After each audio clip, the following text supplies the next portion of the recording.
All right, and welcome to another episode of the Jumping the Rail podcast here on the JTR Podcast Network. This is Mark Reb and coming to you from the Noodles position in Champaign, Illinois, joined as always by my buddy Minderz. And, Hi. hi. So we got a fun one today, Minderz. We do. I'm so excited. We got to make picks for Backlash. We got all kinds of newsy stuff to talk about. Am I forgetting anything?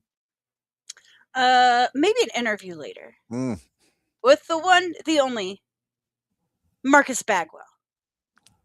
Buff. Yeah, I felt it appropriate to bust out the NWO shirt for this one. Yeah, well, I'm wearing the Yes the Fuck I Can shirt. Because why not? Yeah. All right. I don't have an NWO shirt, so I figured I need to wear black, though. That's true. I have three. Of course you do. I got the black and white, I got the red and black, and then I've got the black and white with the 6 ball on the back of it. You know what? Anyway, you're going to have another shirt come Saturday or Friday. What I hear. I'm very excited about that. I bet you are. It's a size too big, but... Yeah, that's all right. I think I can make it work. Wash it and shrink it. There we go. Minderz, we have no time to dilly-dally or lollygag. You're right, we don't. So I'm going to switch over here. Hopefully I don't kick you out this time. No, you probably will. No, hey, you didn't. Looky there. We are in the wrong... You're in the wrong one. I know. There we go. All right. So, Minderz, we got some headlines. Okay. So here we go.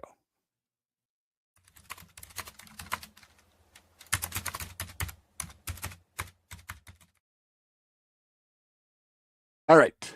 It is time for headlines for May 5th, 2026. Cinco de Mayo, Minderz. I was just going to say the same thing to you. So, Feliz Cinco de Mayo to... So who's bringing me tacos? It's too far away for me to go get tacos. Who's bringing me tacos? The struggle is real. I'm getting mine tomorrow because it's our Taco Bell night. Yeah. After the shootout. All right, quit lollygagging. All right. We got to move. Okay. First off, we got some new faces in NXT on Tuesday, Minderz. Most notably, Evil, although we don't have a name for him yet. Nope. I've heard rumblings that there's a name, but I forgot what it is. Then we've got, and you got to help me out. Is this Lainey Steele? Is that her name? Sure. On the second from the right, and then Will Cruz from the UK. Right. And then the other ones, I'm not 100% on their names. You know what? What's that? One of those is Maxine's boyfriend. The one in the middle? Yeah. Like third from the left? Yes. And I think that other one, it's Anthony. Don't say it, go. No. Lizzie Rain. Lizzie Rain, there you go. Thanks, AJ. But that one that's second from the left. Uh-huh. I think that's that Nathan Creighton I was telling you about earlier. Oh wow. Okay. Yeah, we'll get to LFG in a little while. Yep, I'm caught up on LFG now, so. So yeah, for all the names that are getting called up to the main roster, they're filling in the spots pretty quick. Yep. Anthony Luke. There we go. Anthony Luke. There you go. That's that guy. I forget what name they gave him, because he's one that laid out Tony D last week, right? No, that was the guy from the UK. Well, him, and there's another guy that gave him like a belly-to-belly suplex. Oh. Cam Hendricks. Cam Hendricks is married to Maxine. Okay. Okay, so that's Anthony Luke. Sean. That's Anthony. His name's Cam Hendricks. I forgot Lizzie's dad was in Iron Maiden, so. So she's living awesome. The gimmick, brother. Yep. Where's Dickie when we need him? But AJ did mention in the chat, she has a hell of a finish. She does. Tavion Heights. Tavion Heights? That wasn't Tavion Heights. That wasn't Tavion Heights. Was it? No. Yep. Maybe. Yeah. It might have been. I'm not 100% sure. I watch a lot of this stuff on mute because I'm at work. Yeah. But anyway, Minderz, we're meandering again. Yeah, let's quit doing that. You're supposed to stop me from doing that. We're supposed to stay on track today. Yeah, I know. All right. Next up, we got some more people released, Minderz. And this was a big one. Not only did Jeff Cobb get released, which kind of bummed me out, but Also, not because I hope he goes back to Japan. Right. Also, Tonga Loa probably going to go back to Japan too. Oh, look at that! Speaking Hey, of Dickie's Jim here. Minton, Quit meandering. yeah, but Kofi and Woods are gone. I mean, I'm kind of bummed because they started the whole thing with Javon. Yeah, that's the thing that kills me. Is same thing with we talked about Kyrie last week. They got rid of these guys, and also we know the circumstances around why they left. So, well, we know why Kyrie left. We don't know. No, we know the reason why New Day's gone. TKO tried to cut their pay. Dummies. They tried to restructure their contracts, and they said, "Now we're good," and just they asked for their release. Yeah, I don't blame them. Sean, thank you. The rumor name for Evil is Nox Raijin, which I don't know if that has some sort of significance, but Lord only knows. Yeah, and Charlie Kearns, yes, it is. So I guess that was Tavion Heights. It's a sad day. Dwayne, don't get ahead of me. Don't get ahead of us. That's going to be something that we will discuss probably after our guest. Well, maybe sooner than you think. But anyway, so okay. Yeah, New Day's gone. Jeff Cobb's gone. Tonga Loa was gone, and it sounds like that might not be the end of it. Yeah, I'm going to agree with Dickie though. New Day are about to own the Indies. Yeah, if Tony doesn't back up a Brinks truck to their front door first, right? Pay millions of dollars to not use them, right? After they work the Young Bucks and FTR, right? Exactly. Right. Maybe Edge and Christian. That might not be too bad, actually. No. Well, that's the thing. I'm not worried about them in the ring. It's the booking. Oh, I know. We've been over this. I know. The land of the ruined. All right, moving on. Again, we're trying to run through this. Our guest is expected to be in right around 6:30. So. And we don't want to have to put a pin in anything. No. All right. Trevor Murdoch officially announced his retirement, Minderz. I cried. I got sad. Yeah, it was a good speech. It's a bummer. Yeah. He even mentioned not wanting to let down Harley Race. Especially after GCW this past weekend.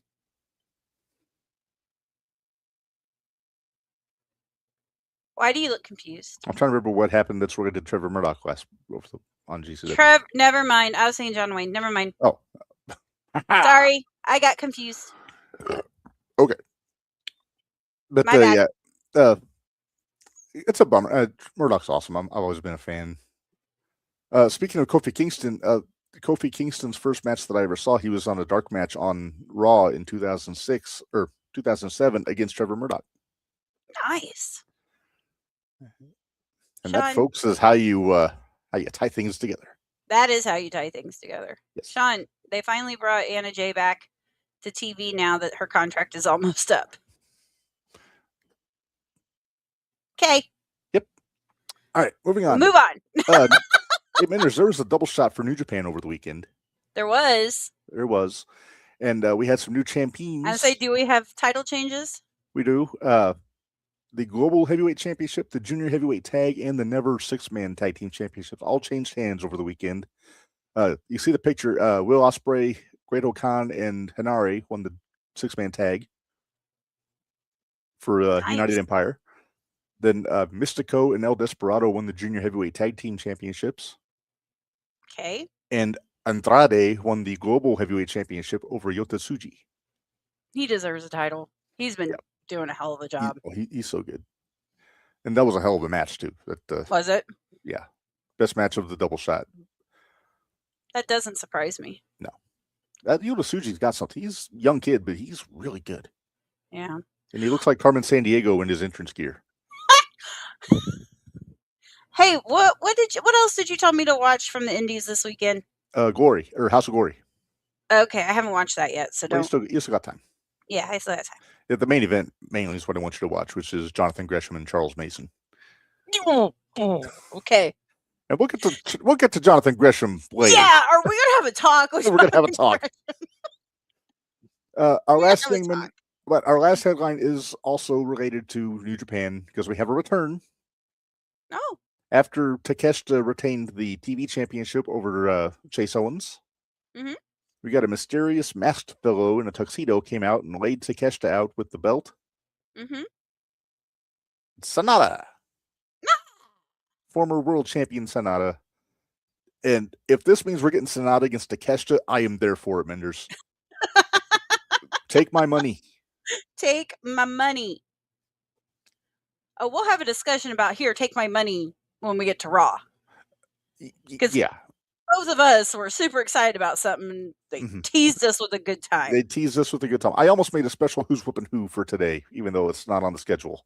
Yeah, I bet. Because both of us would win.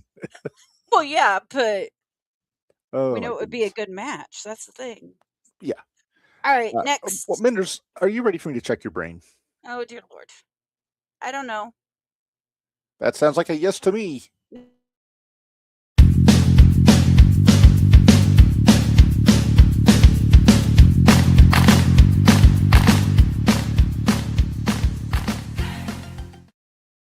All right, Minderz, it is time for Name That Wrestler. You know how this works. I show picture, you guess picture.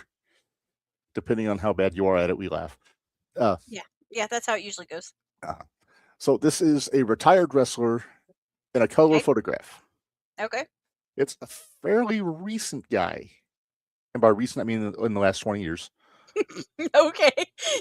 Thanks. That's more closer to 25. But anyway. Okay. All right. Are you ready? Sure.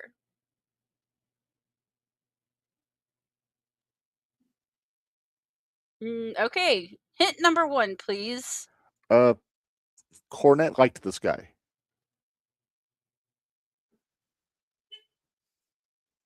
Cornette liked this guy? He was a Cornette guy. Not managed by.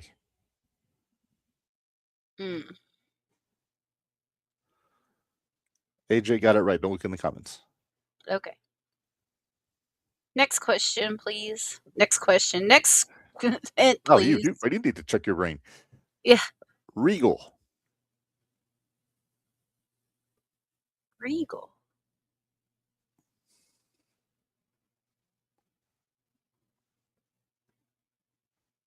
Dwayne, Eugene? But I can see Dwayne got it wrong. It's Nick Eugene Dinsmore. The previous picture was Nick Dinsmore. Of course, this is Eugene. Right. Damn. Okay. Yeah, they really did a number on Eugene to get him TV ready, didn't they? They sure did. He's a good-looking kid. And Buff. No, that wasn't Buff. No, that would have been too easy to give you Buff. All right. Okay, so my turn? Is it your turn to check my brain?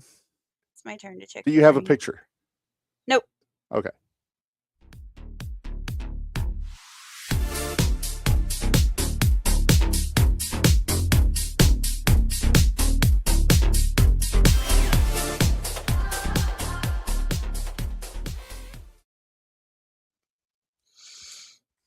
What show is this? This is where I ask Reb. He has to pick how many matches it will take for him to guess what this show is. And it is usually a pay-per-view of some sort. Are you ready? Can I take Stitch down? Yeah, you can take Stitch down. Okay. I will tell you, there is one dark match. Okay. Okay. So, and the card has 9 matches. Including the dark match. Including the dark match. Give me 4. 4? 4. And when I think I have it right, I'm going to hit my old-timey car horn.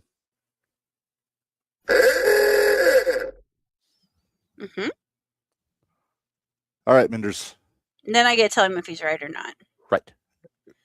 Okay. Oh, by the way, since you got the lesson right. Oh, thanks. And he cuts it off real quick.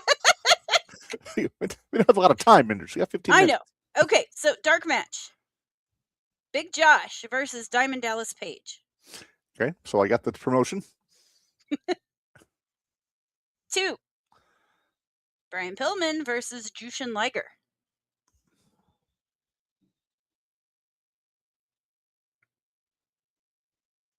I I think I know. I want to hear one more just to be safe. Marcus Alexander Bagwell versus Terrence Taylor.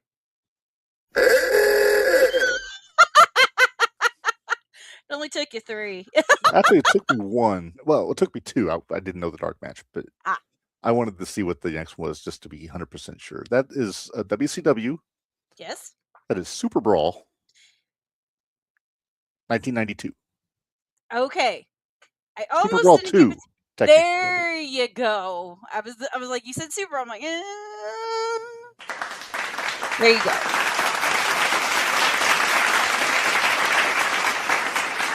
Now wait, I have a question. Huh? Was this Terrence Taylor or was it the Tailor-Made Man? It says Terrence Taylor. It might have been the Tailor-Made Man when he was in the tuxedo and they tried to make him seem real smooth. I don't know. It didn't. Because this would have been right around the time he was teaming with Great Valentine as the U.S. Tag Champions. Well, okay, so we had Big Josh defeated Diamond Dallas Page. Which apparently was Dickie Wabash's nickname in high school, Big Josh. All right. Brian Pillman defeated Jushin Liger. That was a fucking great match. For light heavyweight championship. Marcus Alexander Bagwell defeated Terrence Taylor in a singles match. Ron Simmons defeated Cactus Jack. Van Hammer came out after that match. Huh? I think Abby came out after that match and Van Hammer and Z-Man defeated Richard Morton and Vinny Vegas. Speak of the devil. Speak of the devil. Well, off air. Yeah. Barry Windham and Dustin Rhodes defeated Steve Austin and Larry Zbyszko with Medusa in a tag team match. Arn Anderson and Bobby Eaton defeated the Steiner brothers by disqualification. Mm-hmm. I think somebody went over the top rope, if I remember right. Rick Rude defeated Ricky Steamboat. I might have to go back and watch that one. That sounds really good. This whole show's good. And Sting defeated Lex Luger with Harley Race. Yes, and Mr. Hughes. Well, they don't have Mr. Hughes. Well, Mr. Hughes accompanied Lex to ringside, then Harley sent him to the back. Gotcha. All right. Congratulations, Reb. You did good. Thank you. I won the pony. You won the pony. All right. And where are we here?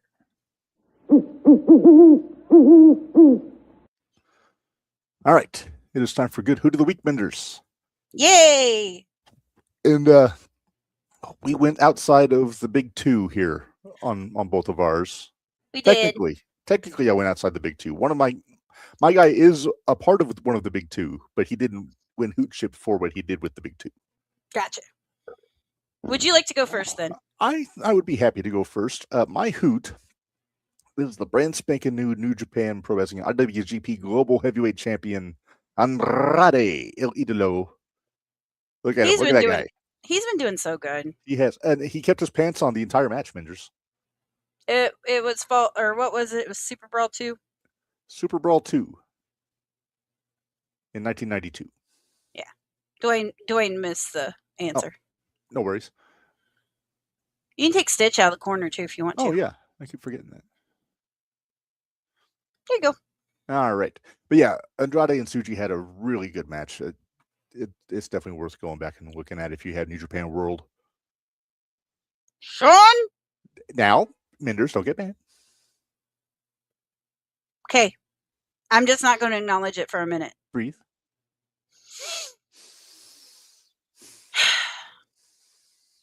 Okay. Nope. Quick, AJ has his hoot. Mm-hmm. Good hoot is JD McDonough, not for winning his match against Balor, but for winning it with a headbutt. With right? That big head of his, it ought to be a finish. I agree. He's not wrong. No, he's not wrong. All right, Minderz, your hoot, madam. You know, this kind of kills me. I know it pain. I can see it pains you to do this. It pains me, but it's well deserved though. It's coming from the Indies. I went to PWE, Pro Wrestling Epic, out of St. Louis, and this week Sean will get there. This weekend, Benjamin Trust took out Brandon Beretta and won the PWE championship. So he got back the belt he never lost. It's true. Well deserved, I say. Plus, do you see who his next opponent is? Not yet, but before you tell me, I want to point out his jacket game on point as usual. Oh, it was so on point. It was a beautiful jacket. It's gold. His new gear is gold. It looks awesome. he was ready for being a champion with that gear. Yes, he was ready. Yeah. But you hear who his next opponent is? No. Cash Borden. Oh, I did hear that. Hardcore Benny's coming back. Yeah, Hardcore Benny. So. Yes. All right. Next up, we are going to go to Judy. All right. We have a very special Good Judy of the Week segment this week. We do. Oh, Sean says, my hoot is Sol Ruka for stepping up to Becky Lynch. She botched the Soul Snatcher. Now, don't nitpick. It was a significant moment. So it's the whole reason she wasn't my Good Judy. That's all right. Well, there's another reason why she wasn't your Good Judy, because you had a very significant Judy. I do. All right. So you do your Judy first. I'll do my Judy first. And neither one of our Judys got Judyhood for what they did in the ring this week. Nope. It's mainly just to give shout outs. And do you have a fly? I do. Okay. But anyway, my Judy is one Madam President Chelsea Green. She cracked me up. I made the executive decision not to use one of the pictures she posted from her hospital bed because that's poor taste. Yeah. But went under the knife this week for was it SVT? Yes. So from what I understand, it's some sort of a irregular heartbeat murmur kind of situation. Yep. But apparently they caught it. They fixed it, and she'll hopefully be back in the ring soon. But yeah, we wanted to send good vibes to Madam President. Yes. Sean says, Roxanne, I feel, didn't want to hit Balor. We'll get there. We'll get there. Oh, Dwayne made a point. Judy Martin and I share a birthday. Well, there you go. All right. So, so Chelsea is my Judy Minderz. Would you like to divulge yours? I would. My Good Judy of the week is none other than Miss Judy Martin. As well wishes go out to her, as Leilani Kai put up that they had taken her to the hospital. So good wishes. Hopefully everything's going to be okay. And know we're thinking of you. Yes. Oh, uh-oh. Did AJ write a novel? Sure did. Would you like to keep in mind, we have about 5 minutes before our guest arrives. I know. And we still have Stooge. We still have Stooge. It's okay. Go ahead. Put it up. Oh, the comment? I'll put it up. I wasn't in the comments. My Good Judy, AJ says, my Good Judy's Becky Lynch. She stuck up for herself even though that dastardly Adam Pearce took the time slot for her celebration of greatness and gave it to Sol Ruka. No way to treat the greatest women wrestler of all time. And it's not just me or her saying it. Fair enough. Wait. There you go. I thought I hit the right one. All right. Stooge of the week. And we got birthdays. Damn it. We have birthdays. Birthdays, I think we can wait on that. Well, it depends. Let's see how long the Stooge thing takes us. That's true. All right. Well, the Stooge, I had plenty of options that are on Mount Stoogemore, by the way. Mm-hmm. We could have gone Tony. We could have gone Meltzer. Could have gone Goldberg, for that matter, after this week. Mm-hmm. But instead, I decided to go with a blanket Stooge. TKO, Minderz. There you go. You know, Maven is on standby every week, by the way. If we can't think of a good Stooge, we just throw Maven up there, just a hot dicky. Barry says he's just as delusional as Becky. Minderz, TKO gets Stooge because it seems like they're trying to fix what isn't broke and just making things worse. Yeah. My heat isn't even with WWE necessarily. It's mainly with TKO. Yeah. They're trying to restructure contracts. They're trying to lowball people. I heard some people they're trying to cut 50% of their pay. Good Lord. Which that's not gonna. And I get it. 50% pay cut for them is a drop in the bucket compared to us, but that still pissed me off. AJ says usually goes to corrupt Adam Pearce for snubbing the greatest women's wrestler of all time. Of course it is.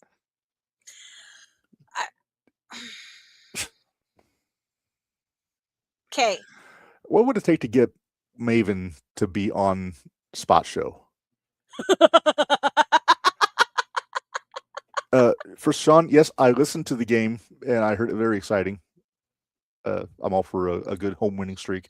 And Dwayne is trying to piss AJ off. He says Becky Lynch is nowhere near the GOAT LMAO. And Barry added, get him a twin bed at the rubber room. Is it the rubber room at the Puzzle Factory? Is that what the Corny says? Yeah. So, yeah, TKO is just ruining things, I think. Yeah. And Reb, I know you and I kind of talked about this. Of course you would. You got to keep an eye out for him at the expo. Yeah. Hey, so I know you and I discussed this. I think we discussed it on our Wade Dickey show actually last week. Uh-huh. When we were talking about we're getting nervous because this is reminding us a lot of the end of WCW. Yes. And they always say history repeats itself. Mm-hmm. So we're all getting a little nervous. It's just, I feel like, and Ari Emanuel was a very intelligent Hollywood agent, you know. That's the problem. He's a Hollywood agent. Exactly. And TKO has run UFC very successfully, but UFC and WWE are not the same thing. No. Whether in UFC content or in presentation or audience or anything like that. Yeah. Sean just said they're trying to get Roman to take a pay cut as well because he's going to miss the whole month of. Well, what I heard in a statement they said is that they didn't have Roman wrestling in June because he wasn't going to be at whatever the next Saudi show is, and that would have been the whole month build, so they weren't going to have him on. But pay cut might have something to do with that. I don't think he's taking any pay cut. No. There are certain people there I don't think they're going to give pay cut. There are certain people that are bulletproof. Punk, Roman, Cody. And Dickie says it's not hard to see a future with no WWE. It'll always be around in some. It's hard to see a future with no WWE. It'll always be around in some form. Yeah, it just depends on if it's going to be worth watching. Worth watching is the bigger question. Yeah. But as long as they got all the good stuff on the in the vault on YouTube, then we're happy campers. As long as they put the friggin' ECW stuff on there. Right? Please hurry up. Come on, WWE, get the ECW stuff where we can watch it. So we're running out of matches. So we can at least do our pay-per-views, damn it. Well, yeah, I got the hardcore TVs saved. I just don't have the pay-per-views for the end of the run. All we have is the last one. Dwayne, you bite your tongue. I don't want Vince to buy it back. Vince does not need to buy it back, but no.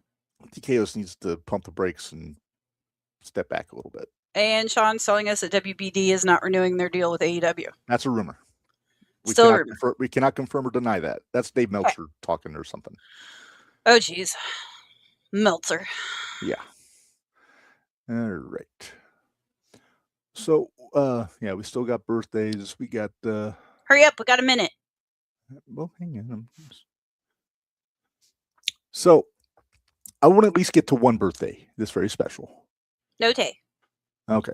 So, one of my very good friends up north has a little girl who has a birthday today. Aww. Who's like my honorary niece. Mm-hmm. Because her dad's like a brother to me. But I'll say happy birthday to Lily. She turned 6 years old today. Happy birthday, Lily. And she loves wrestling. She is adorable. She is a cutie. And she's a big sister now. Mom and Dad had a baby last year. Aww. But, I wanted to just give her a little shout out. And Uncle Mark sent something in the mail for her. She'll be there tomorrow. Yay! And, good job, Uncle Mark. I try. I sent something for her little sister, whose name is Ellie, for Christmas last year. And I sent it telling my friend, this is the greatest dad joke you'll ever pull off. And he never told me if he tried it or if it played or not. I sent her a little blanket with like one of those hooded blankets, shaped like an elephant. Okay. So she could be an elephant. Oh, you're terrible. My oldest niece's name is Ellie. When she was a baby, I could not get elephant to fly for Halloween. So you're going to try it. I tried it. I got another chance with another Ellie. So you got another chance. What's our other birthday since our guest isn't here yet? We have the promoter of my favorite territory, Cowboy Bill Watts. Ah, happy birthday, Bill Watts. The polar opposite of a 6-year-old girl. Right. And then from not from current New Japan, but a legend from New Japan Pro Wrestling, Hiroshi Hase, has a birthday today. Ooh. If you go back to like early 90s WCW, he was in a lot of tag matches with the Steiner brothers. Gotcha. I believe he was an Olympian too in the 80s. And kind of got a Dom Mysterio look going with the mustache and the mullet. Kinda. No neck tattoo though. Mm-mm. But happy birthday to all those folks there. Hey, Reb, we did it. What did we do? Oh, yeah, we made it all the way through. All right. So we are waiting for our guest who told me that he was going to be at the gym before he came in, which is, making me look bad.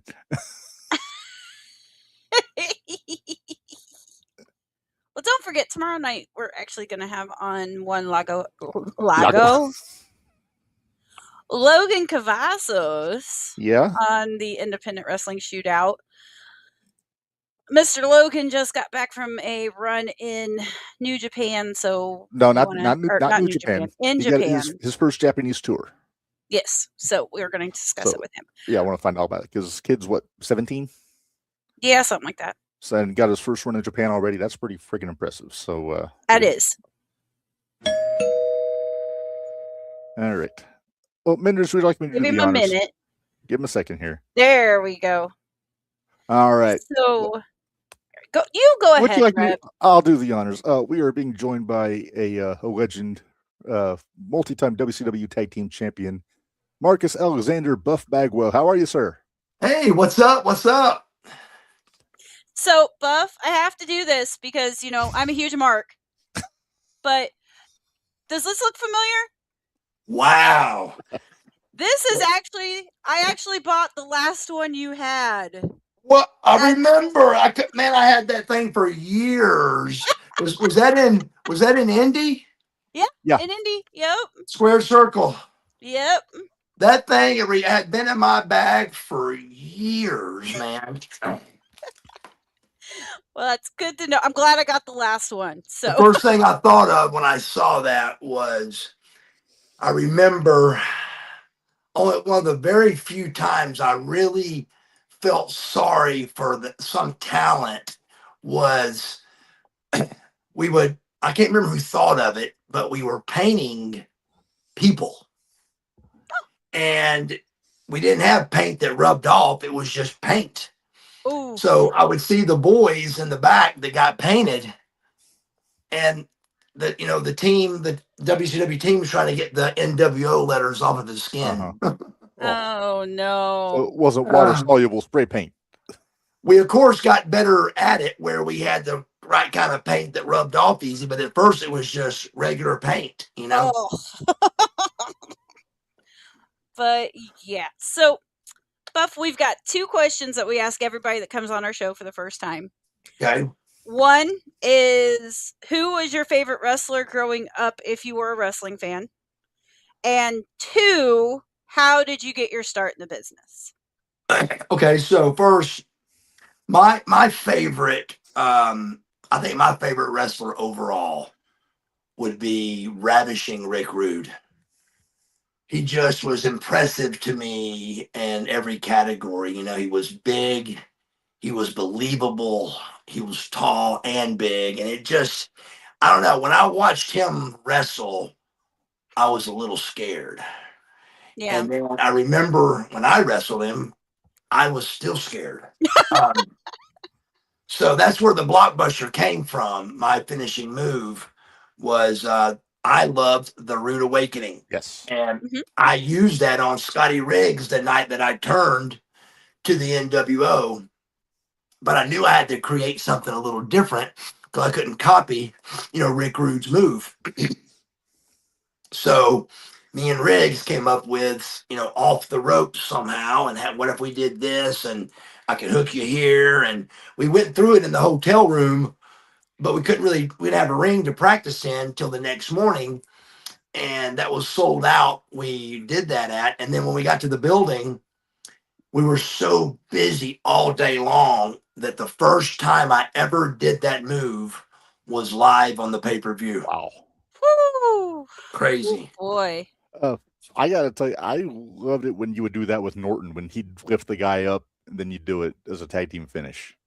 So first time we ever did that, we I had Lex was going to we nobody talks about I beat Goldberg, nobody, but I did. And but Goldberg didn't want me to cover him.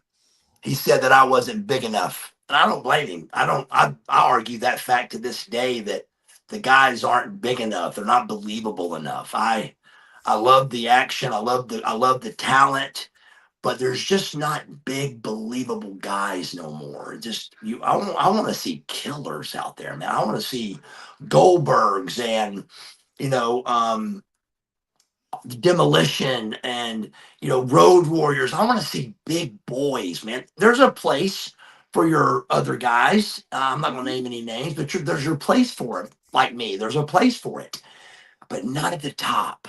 Not at the top, brother. The top is big boys, and we're missing that. I feel. But the first time we did that, Lex actually not the first time, but I made a mistake by doing it one time with I wasn't thinking about how tall Lex was. And we came up with the block. Goldberg had to take the blockbuster. So I said, "Well, hey, I said, Lex, can you get Goldberg on your neck, on your shoulders?" He said, "Sure." So I remember being on the top rope, and when Lex stood up with Goldberg, Goldberg was taller than I was, Oh, and I went, "Oh my God!" But you know how we are. I just said, "Here we go, brother. Live TV, cameras are rolling." So I just dove as hard as I could, trying to get over Bill, but he was higher than I was. So it was just a big crash blockbuster. I basically just DDT'd myself, but it looked, the big crash looked good, but it just wasn't a good clean blockbuster because I couldn't get over him. Mm-hmm. And so we didn't do the shoulder thing much more after that. I'll say, yeah, put it in perspective. Luger's 6'5", Goldberg's And then Bill's got a long torso. Mm-hmm. He's only about 6'2", but his torso's real long, man. Okay. And so when Lex stood up with him, I was like, and Bill was taller than me. I went, "Oh my God, what am I going to do?" It ain't like you can go, "Hey, time out. We got to reevaluate this." Yeah, close. I'm like, we need a lariat. Right? And I said, "Here we go, brother." I said, "Get ready." And I just try to get over him. It's crazy. Yeah. So how did you get into the business? Man, my story, it can't be the craziest by no means, but it's got to be one of the craziest. So my parents, I know this is different. I was rich. My parents were very wealthy growing up. Yeah, I heard about your Corvette at 15. Yeah, my childhood, we were spoiled rotten, but let me tell you, we were not spoiled brats, bro. It was not that kind of family. We had to keep our stuff clean and oil changes. My dad was a race car guy. He was in the National Hot Rod Association Hall of Fame. My father is. So we took care of our cars, our motorcycles. If we didn't, they got taken away. But we were wealthy.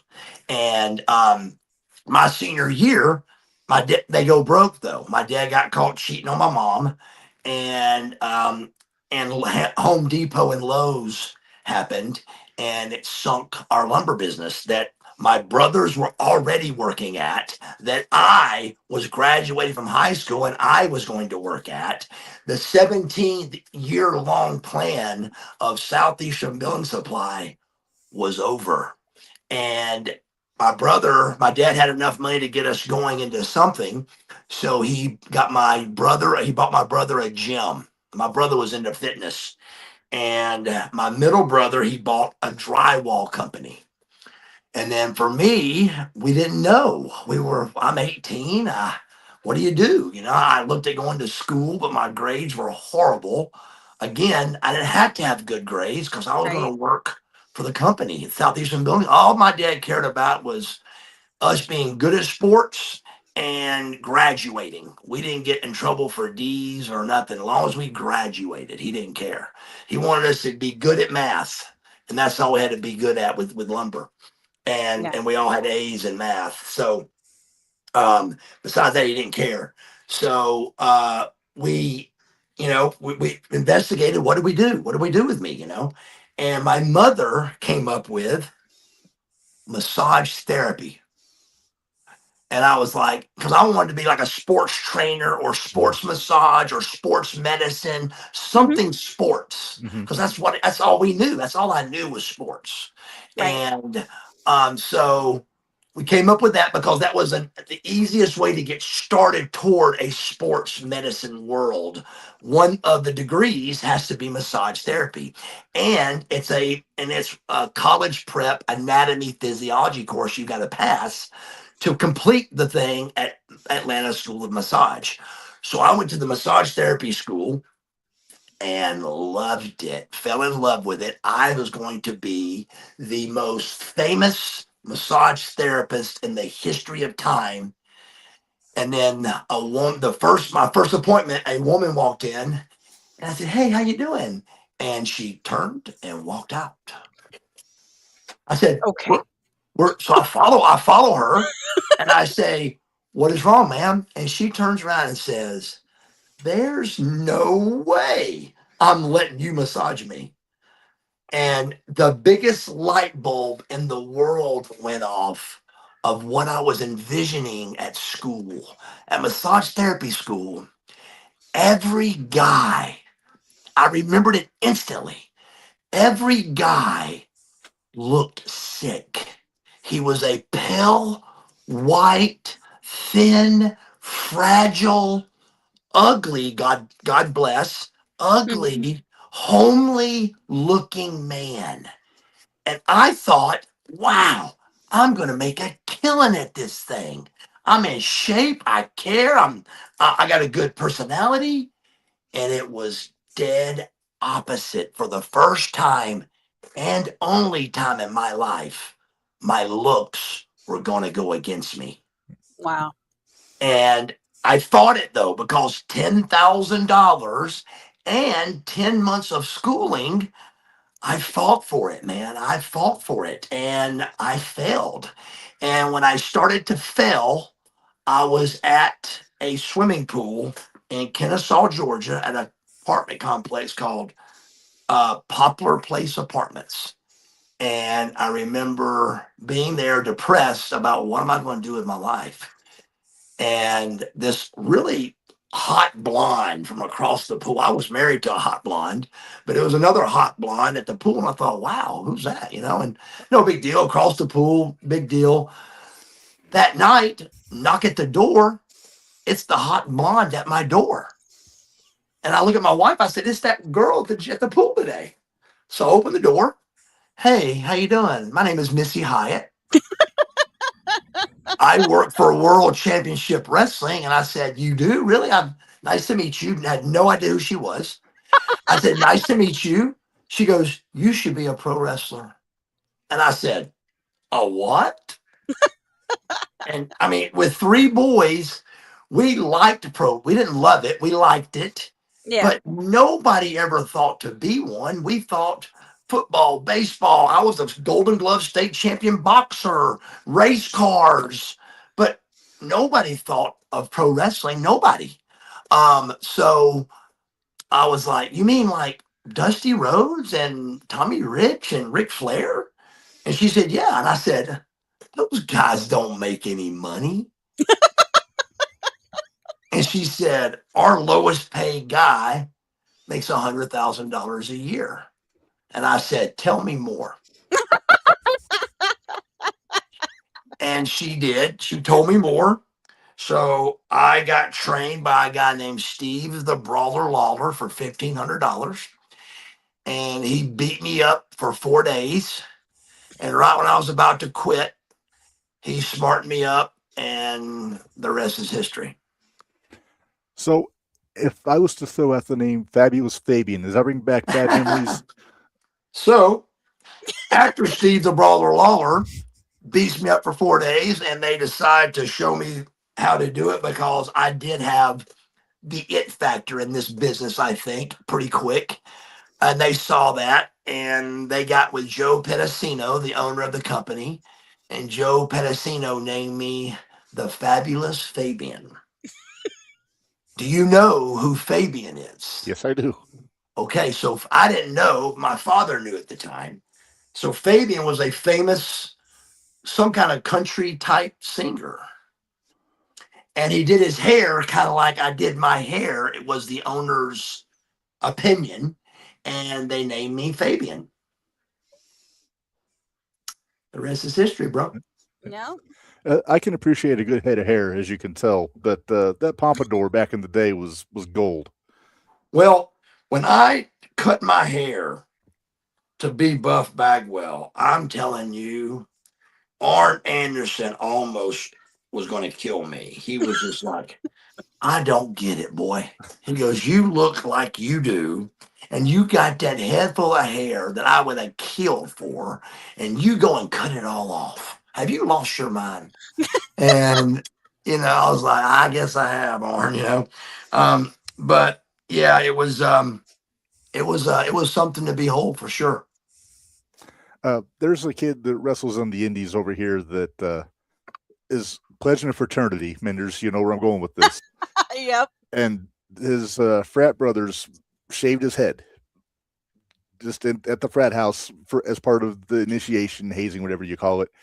And she and I both, as soon as we heard about this, the first question we asked is, why didn't you wait and do it at a show and make some money off of it? And do a hair versus something match. What he said? He said that he tried to get him to let him do it, and they wouldn't let him. They insisted on doing it at the frat house, so he never got. They didn't understand. They don't get the business. They don't get it. Make some money off of it. Wow, they could have made that a good payday. Yeah. Yeah, could have been a real good payday. Absolutely. Go ahead, Reb. I love it. So, Minderz, I will point. Buff, I did a little research. You went to Sprayberry High School in Marietta, right? Yes, sir. Minderz, you know who else went to Sprayberry High School?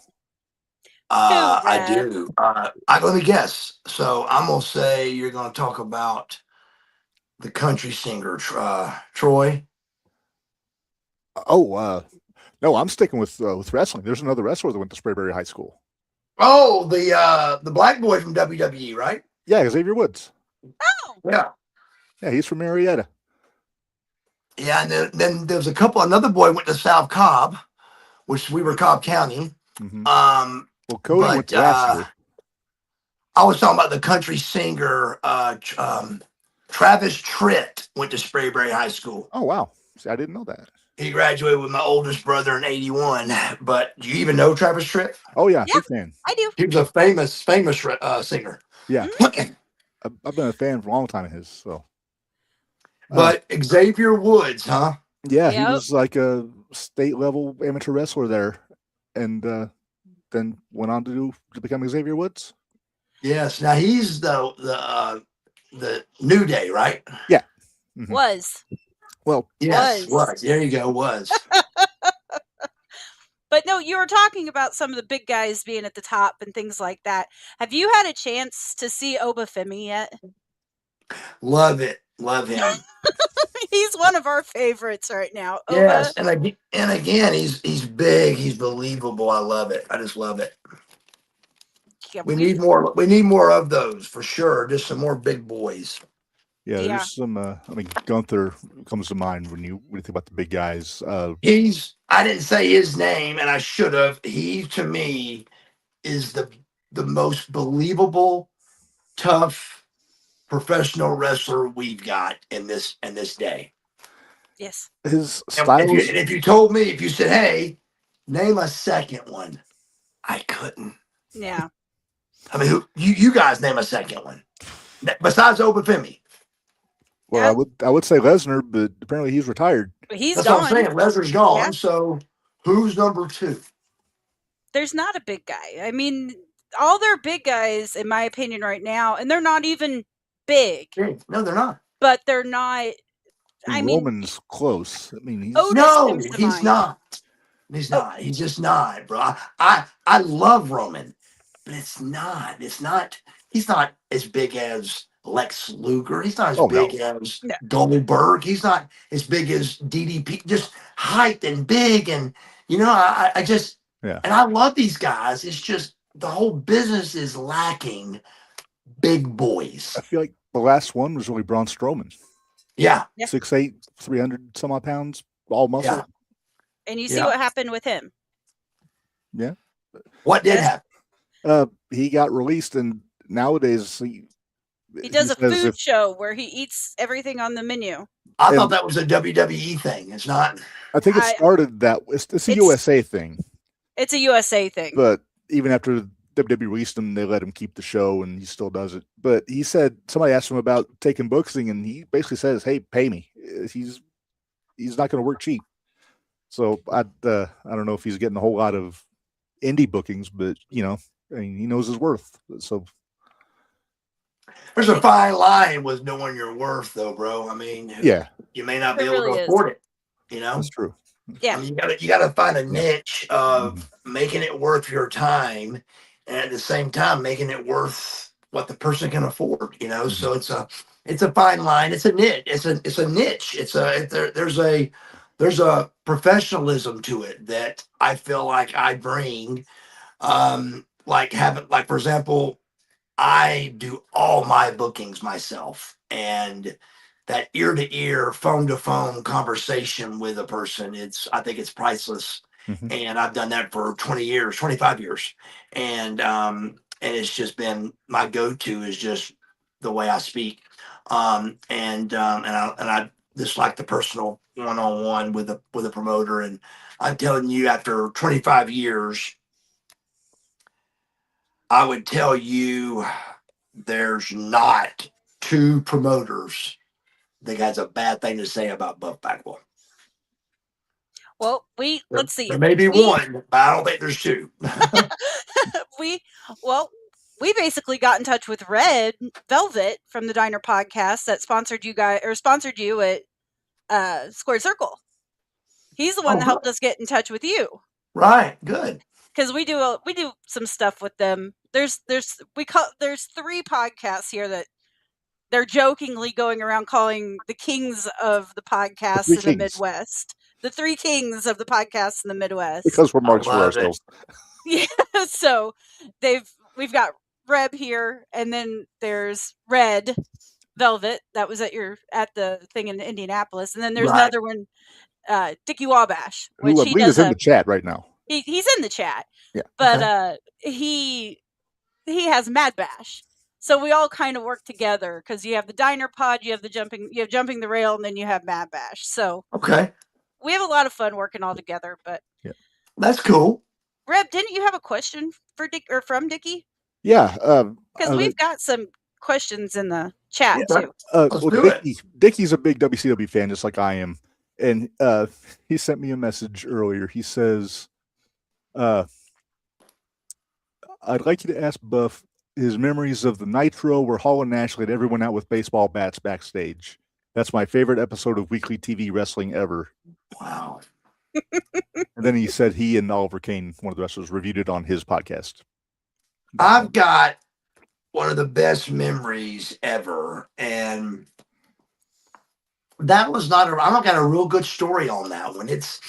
I think none of us really knew what was happening yet. It just, so I was with Scotty Riggs. We were the American Males. We had just won I think the first title change ever on WCW. I think it was a pretty big deal when we beat the Harlem Heat for the titles, and it was a big deal. And so that we're rocking and rolling pretty good, but WCW really isn't. We're just doing what we do, but at a medium second place behind WWF level that we've been at for years. And all of a sudden, we're at Disney and they come out and do that, and it just felt different. It was special. They laid everybody out, and I'm on the gurney, I think, and they throw Rey Mysterio into the trailer, and it was just crazy. That's lawn dart. But I don't have a lot of memories of that. I just remember thinking, you're in the mix of all of it, So it was just another Let's see what happens, and boy, did it work. Yeah. Who's idea was it to bring you into the NWO in '96 and split up the American males? Was that something Bischoff brought to you, or? No. I think when me and Eric talked about it fairly recently, I think that Eric wanted to keep me.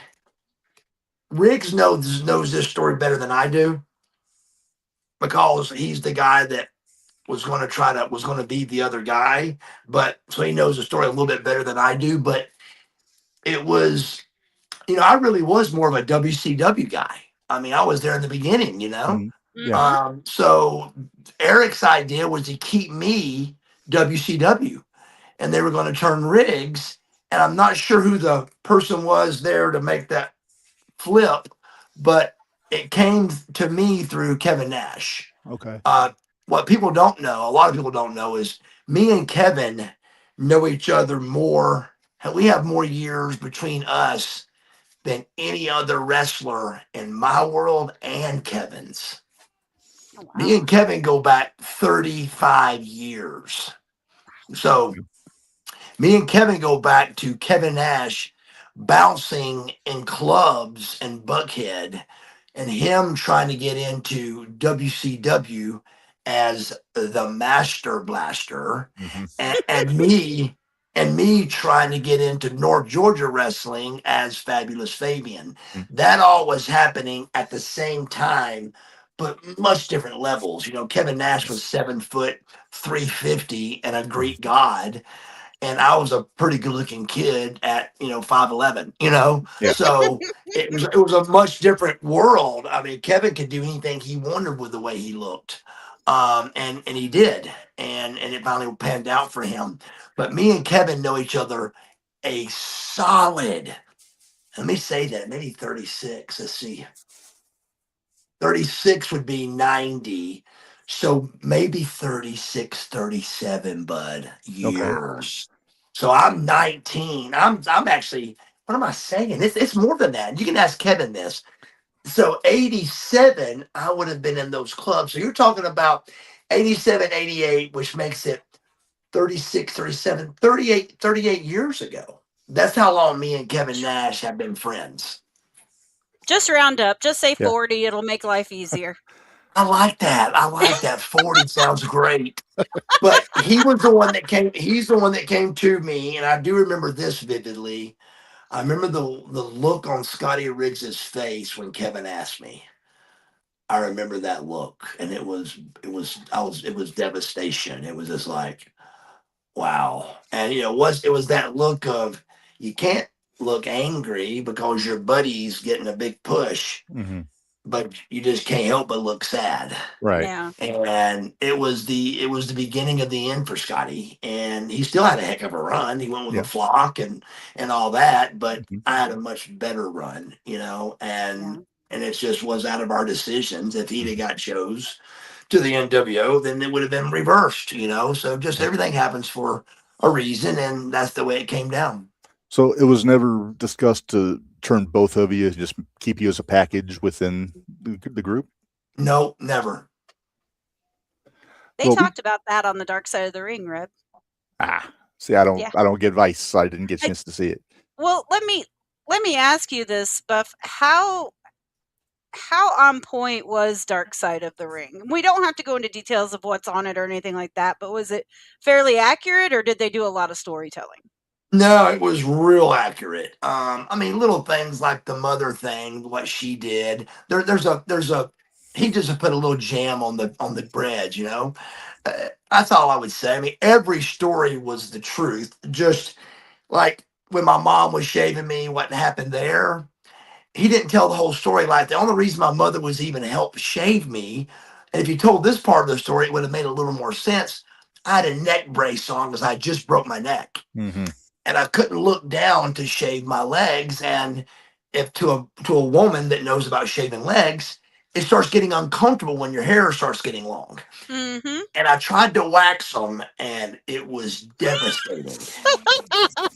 Wow, I couldn't do it. It was brutal. Don't it? So my wife was shaving one leg, and my mother was shaving the other, that makes the story 1,000 times more believable right there. Yeah. And then the other, I'm not sure that happened either. So a little jam on the bread on that story, but that was the only jam involved, I think. I think my favorite story on that was the one about your dad after the poker game. Hell. Taking the machine gun. The next day, have got to get a net and get all 40 shells out of the swimming pool, and not a scratch on the pool because the water, he didn't miss the pool. They all went into the water. So I just got a net and got 40 shells out of the pool. 40 shot clip. I think that was my favorite. I was like, that's awesome. I thought that was great. My dad really believed in his heart and his soul that we were supposed to be cowboys. I never had a chance to really talk to him about this, but I can tell you that he would have believed if he was here to talk right now, like that we were the Duttons. Okay. We were 100%. We were the rich ranchers. He believes in his heart that we missed a generation. We were supposed to be gun-slinging Bagwells. Nice. And that's how we were. That's how we were raised. That's where the Bagwell slap came from. Okay. We just were told that we were different. And we were to believe we were different. And in a lot of ways we were. We had money. Mm-hmm. We had looks. We were athletic. Those three things right there set you aside from others. Mm-hmm. And we also know what comes with that is, jealousy and, anger. Mm-hmm. So a lot of people didn't like us because of that. But it's kind of like today, even with my past life, you can't meet one person that will go on the screen and tell you that they don't like Marcus Bagwell and they've met me. It just ain't going to happen. It's not going to happen. That's not me being cocky. That's not me being cool. That's me being honest. There's not a person that has met me that would say, you know what? I don't like him. And we'll tell why. The why either isn't true or it just, there's more to the story because it just don't happen. I go out of my way to make it right, to make it okay. And, and the good stories, they don't get told, Yeah. That is, and I get that. Yeah. But the good stories never get told. A few months ago, we had a story on one of my little YouTube things where the guy I had talked about the day I got fired from the WWE. And the guy mapped it out that he got my he got my autograph. He got my autograph and a picture the day I was fired.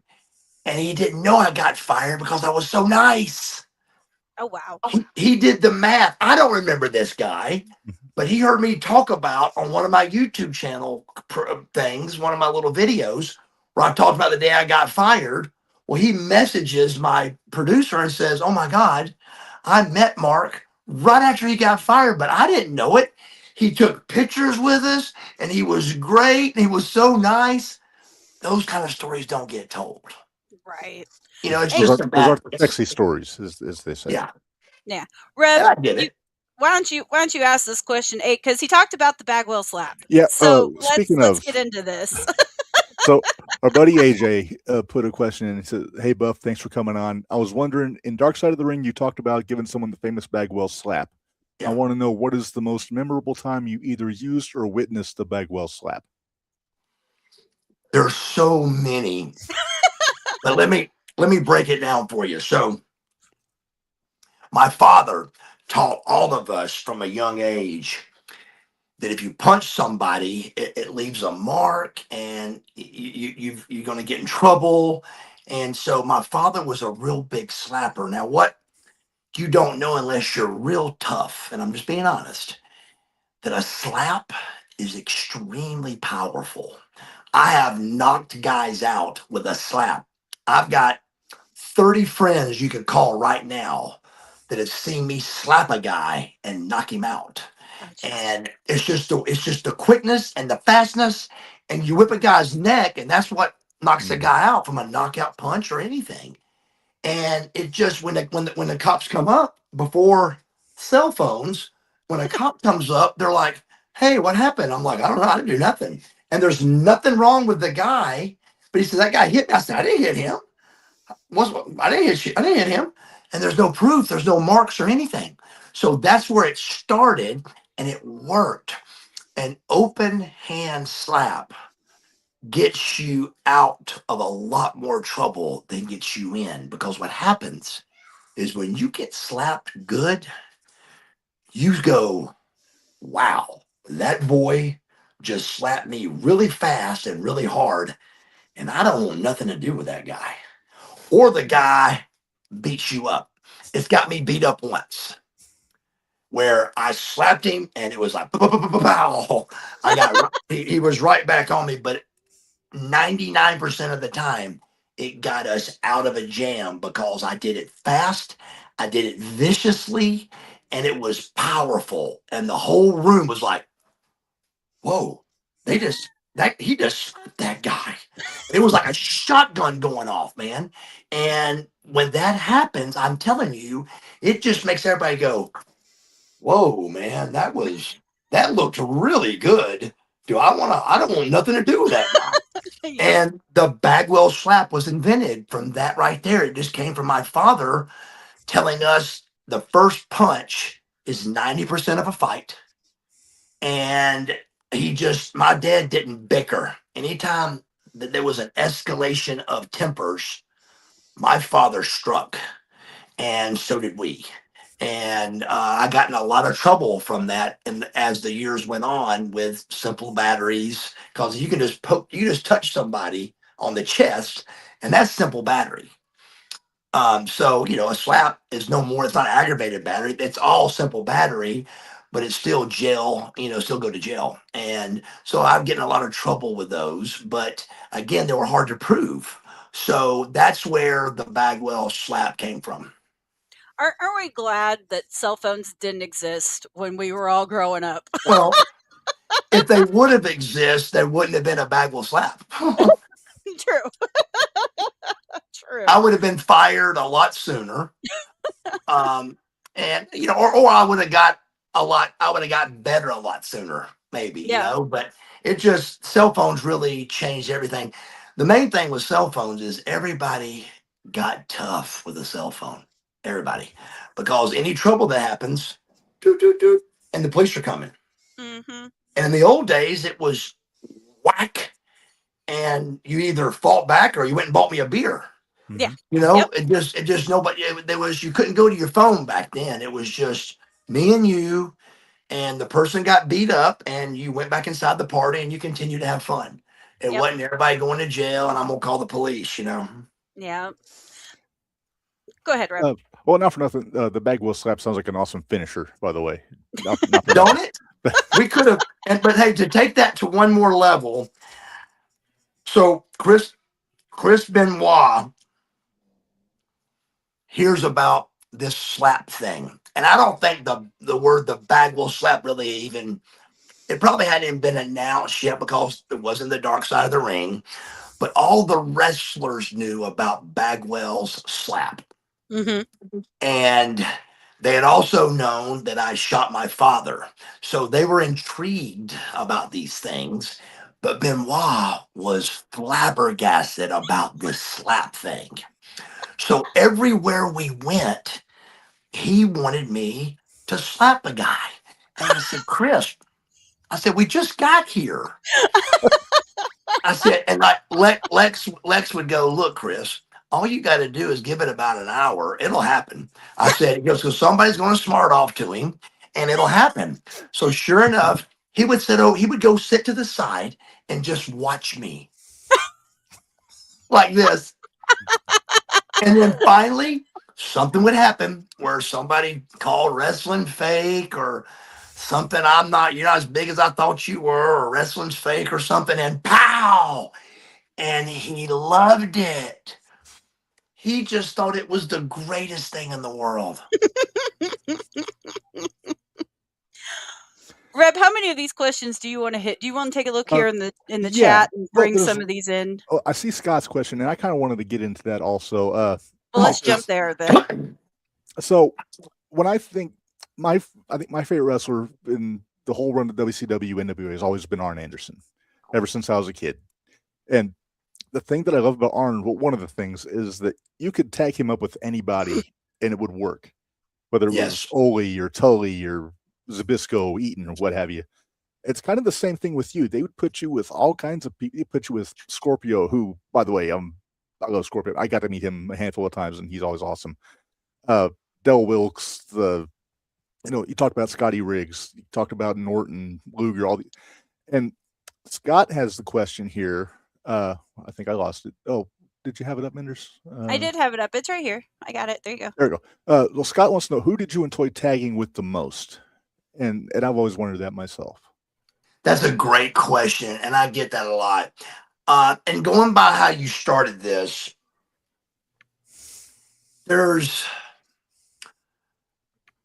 I think that's my biggest accomplishment that nobody really talks about. And I think it goes overlooked because they just don't quite realize it. But I'm a 5-time World Tag Team Champion with 4 completely different humans. I believe that's a reflection of me being a great talent, because I've got to adapt to these different characters. I mean, 2 Cold Scorpio and Lex Luger are 2 completely different entities. Mm-hmm. Yes. And that's not negative, or that's not negative, positive, or anything. That's just a fact. But I adapt to make it work, and to do that to getting the world belts out of it. Del Wilkes and 2 Cold Scorpio could not be any more different. Delbert Wilkes and 2 Cold Scorpio, they are opposite. And so I had something about me that could adapt to those to bring the best out of all of us. And I felt that was special. That's something I had to bring to the pro wrestling world and that's why it's so rare. I think there's somebody out there that's probably got up this goal, but I've not yet had anybody find it. There's nobody else that has 5 belts with 4 different guys in the same company. I think Arn might be the closest. I think that's what I think. Ricky Steamboat has got it, but I've never heard of somebody that has it. So somebody did tell me that Steamboat did, but I don't know the 1, 2, 3, 4, or 5 or who it is. And let me tell you this one. I'm technically a 6-time with 5 guys, and I could never swing getting this changed, but I would love to try. 1998 Halloween Havoc, me and Rick Steiner come out for the World Tag Team Championships against Scott Steiner and the Giant. I remember it. We turn on Rick, but Rick wins. Right, so you're champ. That's simple. Yeah. That's 6 and 5. That's 6 belts with 5 guys. That'll never be touched. But how did we swing that rule? How did we get that proven? Yeah, that's a heck of a case, because I'm telling you, I think I could take it to the WWE court. If your team I think I could won prove the match, if your team won the match, that means I'm the world champion. Mm-hmm. So I was just watching that one day. My buddy, my producer Chase, my YouTube channel, he sent it over, and I'm watching. I said, "Wait a second, I never got the belt right there. Why am I not a 6th? Wait a minute." So I really, technically, am a 6 and 5, but again, it's gonna be hard to switch Wikipedia because they've been saying it for years. 5 and 4, 5 and 4. Pretty good case, though. Yeah, real good case. Hey, Reb, we had one from Bari. Oh yeah, we did. Just a second. I'm not putting up Chris Cooper's question. I'm not going. I didn't figure. Chris Cooper wants to know how much you charge us to slap Reb, but we won't go in. Don't go there. For free. Oh no! Oh, don't tell him that. No chance. Roddy Piper versus Buff Bagwell boxing match. Bash at the Beach. Who booked it? I don't know factually, but I would think Bischoff. Yeah. So Piper's a tough guy, and I was a little worried about that because I'm a tough guy, I feel, but Piper at that stage was a tough older man, and I was a little nervous about that because in a wrestling match I can defend myself, but if a guy's a lot tougher than you, he sure can make you look stupid. And same thing with boxing. He could have really ate me up there if he was tougher than me. So I've never even watched that one back, but I remember being worried about that. The only thing I remember about that match is my mother put a bucket on Piper's head after it was over and cut his ear, and he was angry about it. And I remember my mom going to apologize. I said, "Mother, you got to apologize." She goes, "Well, I got to apologize." I said, "Baby, it's what we do. You just got to go." "I'm not apologizing." I said, "Mama," I said, "you've got to apologize to him. And it's just what we do as workers." "Well, I don't understand why I got to do this." But she was rough. So she went over and apologized. He said, "No problem." But he was angry about it. She was a little rough. I mean, she was a woman. She didn't know better, but she put the bucket on a little rough and it cut his ear a little bit, but he was angry about it. Yeah. Did Piper know about your boxing background before you went into that match? That's a good question. Piper was really a loner with the dressing rooms. He didn't eat with us. He had his own room, like off campus, even maybe. It was just very, very weird. Hogan, I mean, he wasn't weird. It was just a weird situation where we just didn't see him. Like Hogan was always with us. He ate with us. He hung out with us. But Piper kind of superstarred us a little bit and just kind of stayed away. So I'm sure somebody did, but I don't remember like talking to him about that. I just remember, just listening to the way they wanted to do it, and they wanted to spray hot stuff on the gloves, and they gets in my eyes, and so when if he's planning on beating you up, you don't talk about it. But I was worried about it, like he's going to get out there and try to take advantage of me and make me look stupid, and he didn't, but he's just a tough older dude, and I was worried about it. So I remember thinking to myself, I mean, I came out there like a shoot because I thought it was going to turn into a shoot. And again, you got gloves on. So, I mean, we could protect each other. So we knew that we needed to, suck it up a little bit and be a little tougher on this one. And again, I never even watched it back to critique it, but I was very proud of that match because of what people don't know in my life at that time was I beat Piper and Flair back to back, and the next show was the Georgia Dome, and I thought they have messed up and gave me two big wins going home to Atlanta. I said they've given me more power than they wanted, and me and my father talked about this, and I remember getting to Atlanta, and David Flair's beats me. Oh. At the beginning of David Flair when he couldn't run the ropes or anything. Yeah. I had to, if you watch that match back, I had to pin myself. I mean, he didn't know how to cover me. I had to hook my leg and tell him how to, I mean, he was awful at this stage. I remember I didn't even go to the bosses with that. I went to Rick and I said, "Rick, I just beat you and Piper back to back, man." I said, "Your son's not ready for this." And he gave me some crazy story about what they're going to do with me. And I said, "Rick, none of that's going to happen, man. You know that." And I wasn't angry. I wasn't mad. I just said, "Why would y'all let me win two big matches like that to get beat by a kid that can't run the ropes, Rick?" Yeah. I said, "He's not ready for that, man." And so I got beat first. I think it was the very first match of that Nitro. And I'm telling you, thousands of people, however many thousands it was at the Georgia Dome, I've never heard this sound come out of mouths before because they knew that Buff Bagwell was going to win. And Buff Bagwell didn't. and it was a sigh, like, it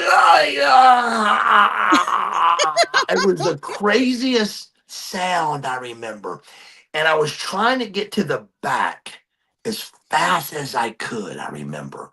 And still piercing through my ears was voices saying, don't let it mess with you, man. They're just messing with you. And just not just one person. There was several people saying that on the ramp back to that. I couldn't get there fast enough. Just to try to get out of this situation and not let these thousands of people just get devastated that the guy they wanted to win just got beat. Yeah. In Atlanta. Yeah. And I just wanted to get out of there as soon as I could. And just piercing through my ears was, don't let it mess with you, man. They're just messing with you. I'm sorry, brother. Don't worry. We love you. It was just stuff like that going in my ear. And I thought, if they know that, why don't the bosses know that? And they do know that. Mm-hmm. They could have gave me that win and I would have been up and running, bro. Mm-hmm. Yeah. So, oh, sorry, Minderz. Wait a minute. We got another question. Okay. There's a lot of stories about WCW, a lot of talking heads. Is there any stories you hear that you feel are false or maybe just are misinformation that people continue to tell? I would need to know what they're talking about, like what do they mean? I mean, like Yeah. I got one, like the show Who Killed WCW. Mm-hmm.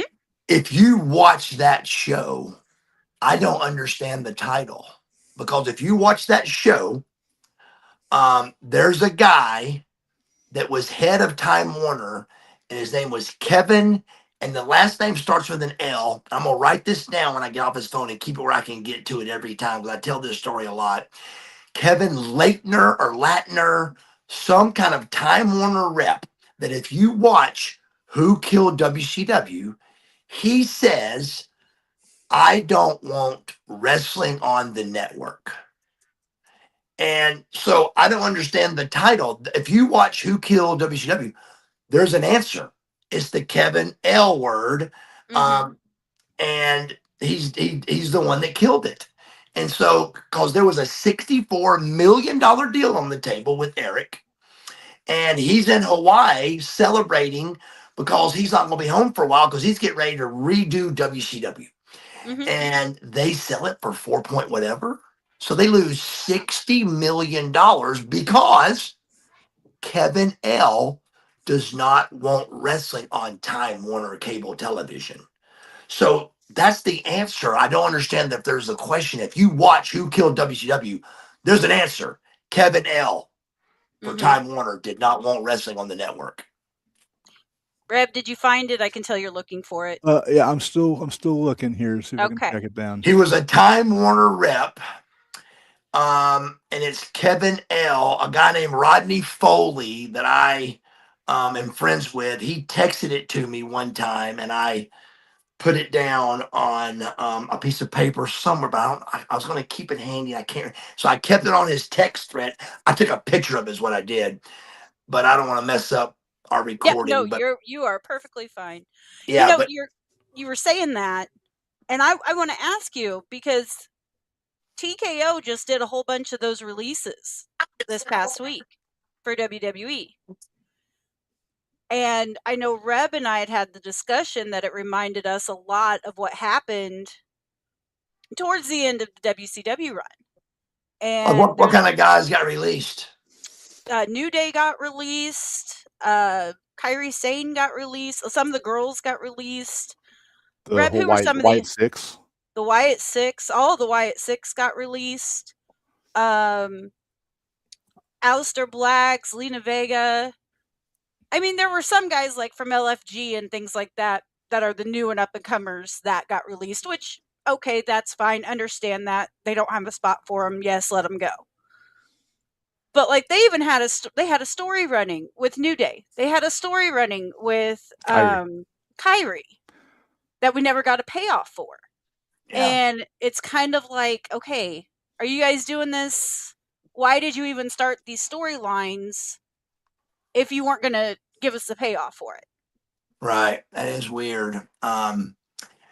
Yeah, I swear 26 years ago, I wanted to turn on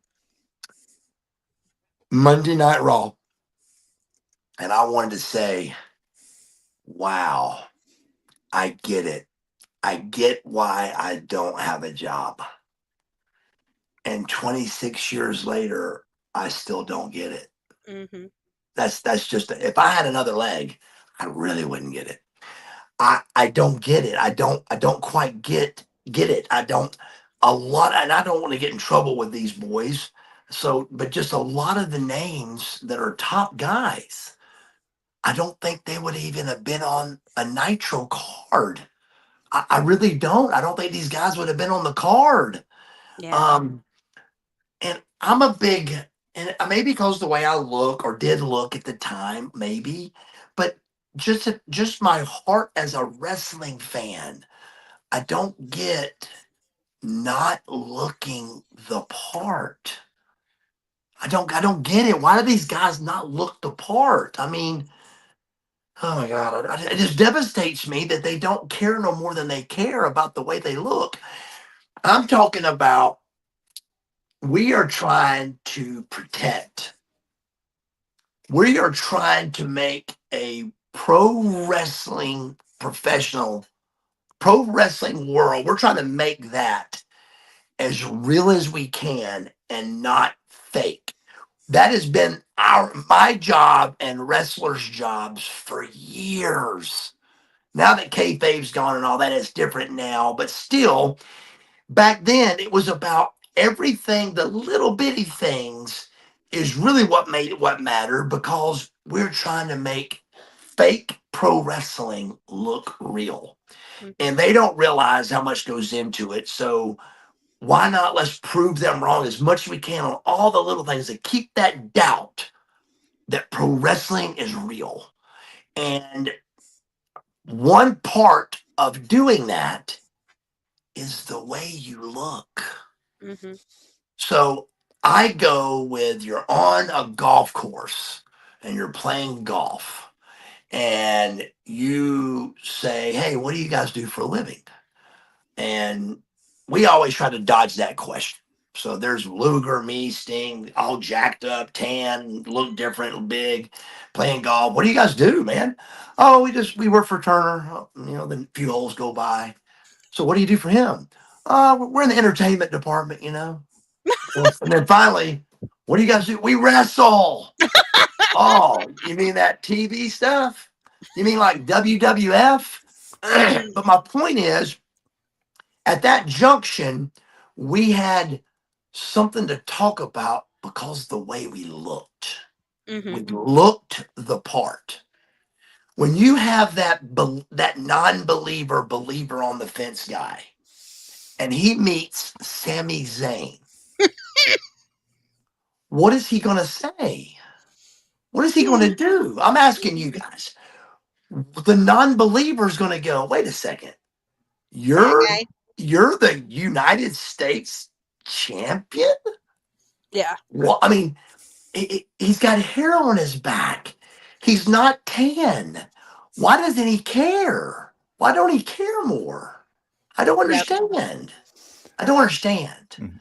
I mean, he could, I mean, when he's on the road, what does he do when he wakes up? He don't go to the gym. He don't tan. So what does he do? Does he just lay in the bed till it's time to go to work? I don't understand. I don't understand. I mean, looking the part is defending this fake world of pro wrestling we live in. We're trying to make it as believable and as real as possible. And I love this industry, but I don't understand how we defend it looking like that. How can he be? He's a tremendous wrestler, but it's not believable. Yeah. Scott may have an answer for you. Can't Jamie wait. Kellner was the executive. Yes. It's a K. Okay. There's a K, yeah. Right Jamie now. Kellner. Yep. Jamie Kellner. That's it. I said L because the L's are there. Kellner. That's it. That guy on that show said, I do not, and he was like a president of something. I do not want wrestling on our Time Warner Network. And it was over. That's who kept Jamie Kellner is who killed WCW. kind of going back to what you were just talking about, Don Callis, Minderz, Don, the Jackal Cyrus, whatever you want to call him. Love him. He talks about the airport test a lot when he talks about wrestlers. Perfect. And, like, if you see a guy walking through the airport, do you buy him as a wrestler? Right. Or do you think he could take you? He talked about Takeshita a lot, Minderz, on MLP. I like Takeshita. But if you ask me who passes the airport test these days, two names come to mind. One is Obafemi, we talked about. Mm-hmm. The other one, and I want to get your opinion on this guy, Braun Breaker, Rick Steiner's kid. Yeah. You look at that kid; he's love it. Completely jacked. Looks the part. Love it. I mean, again, there's only 3 checks. There's only 3 boxes to be a pro wrestler. There's only 3. You gotta look like something, whether it is, if it's big and fat, if it's ripped and shredded, you got to have a look. That's one box, a look. You've got to be able to wrestle, and you got to be able to talk. 3 boxes to the professionalism of being a pro wrestler.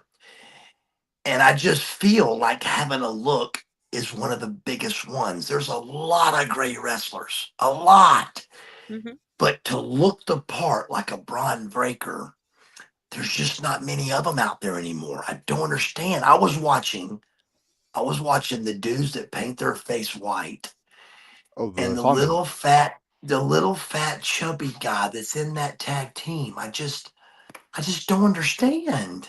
I don't understand what we're doing. This is the WWE. The little short, big belly one. Oh, that might be Mateo. He's just got long hair. Mateo. Yeah, he's whatever. I don't even know his name. I call him the short, fat one. I'll tell you what. I mean, he's got a dirt. It's actually a derby. I think they call it a derby. It's just a big derby. It's a big belly. I don't understand. And he don't have. Okay, I check in the box for wrestling. It ain't like he's a great wrestler either. So he doesn't have a look. He's caught between fat and nothing. And I just don't understand what we're doing. I don't understand. During Monday Night Nitro and Monday Night Raw battling, it was very clear and evident what we were doing. The bigger, badder you looked, the more you got pushed. And the bigger, badder you look doesn't happen anymore. I don't understand. The JC Mateo, who we were talking about, Jeff Cobb, was his name before he went to WWE. And I'm gonna defend his wrestling. He was an Olympic Greco-Roman wrestler before he got into the pros. And he really made his name in Japan doing the thing over there with the strong style guys and big strong kid. But yeah, it's who's this you're talking about? The short chubby kid, the chubby kid from Tonga. But so what is his name at WWE's Mateo? Jason Mateo is his name in WWE, but he just got released. But his working name before that was Jeff Cobb, which I believe is his real name. But he was an amateur wrestler from Guam that went to the Olympics, and I forget what year, maybe 04. Has he always had a belly like that? He's always been a big, thick dude. Yeah, mm-hmm. But he might have put some pounds on since he went to work for the WWE. But back in Japan, he was a lot more even. But he was a big, thick, strong style guy. He could just throw you around like crazy. And he's one of the guys. He may be bigger than I think. He looks kind of short and chunky. I'm not chunky fat. Well, if you stand with Hikuleo, who's like 7 feet tall, maybe that has something to do with it. No, he was with the that boy wasn't even out there on this connection. It was just the other boys that are kind of fit. They're fit. And they're big boys, but he just was really, really like the biggest belly maybe I've ever seen in a long time on there. I just didn't understand. I was like, I don't understand what we're doing. I just, every time I see a guy like that, again, I go back to a major giant promotion that we are trying to sell stock into the WWE. Mm-hmm. And Mateo walks up with a big giant belly. And you go, well, who's this guy? Oh, he's one of our big stars. He is? Would you buy stock in that company? I'm trying to figure it out. I mean, I'm asking. I don't know. Yeah, right. Has it really passed me that much that guy should? I just don't understand. And this guy was on Monday night. I think it was a main event match on SmackDown last week when I watched, and Yeah, it would I have been just the didn't white understand. Yeah. Okay, so real quick, Solo is believable. You know, he's a big boy. He looks like his native world. He's like that body, the way he looks. But Mateo's stomach was just too big. It was too giant to be anything. He just looked like an out of shape guy. I just didn't get it.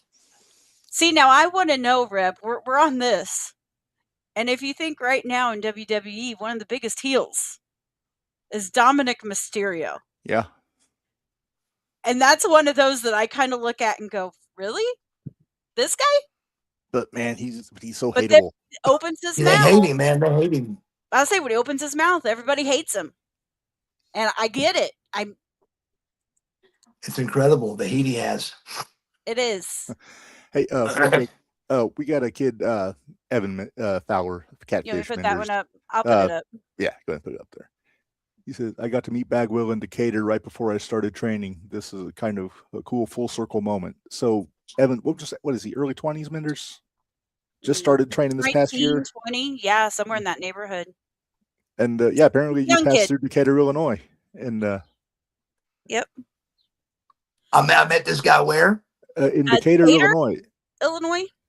Okay. And what was his story? He met you just before he started training to become a wrestler. Okay. So he's cool. Yeah, he's 19. 19. Okay. I love it. I love it. Yeah.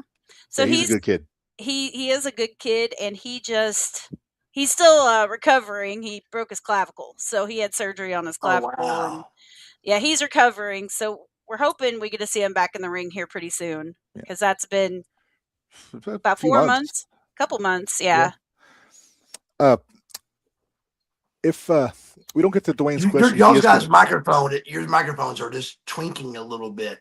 Maybe can you adjust them a little or something? Yeah, maybe. Sometimes it rubs up on the beard. It might be the beard. If I don't get to Dwayne's question, how long are we scheduled for? Because I didn't know if you were watching that or not. Well, we're just about over an hour with you, Buff. So we're getting back on because we're just scratching the surface. Yeah, absolutely. Yeah. But if I don't get Dwayne's question out, he's going to kill me. Okay, get Dwayne's question out. He wants to know what is your craziest Hulk Hogan story?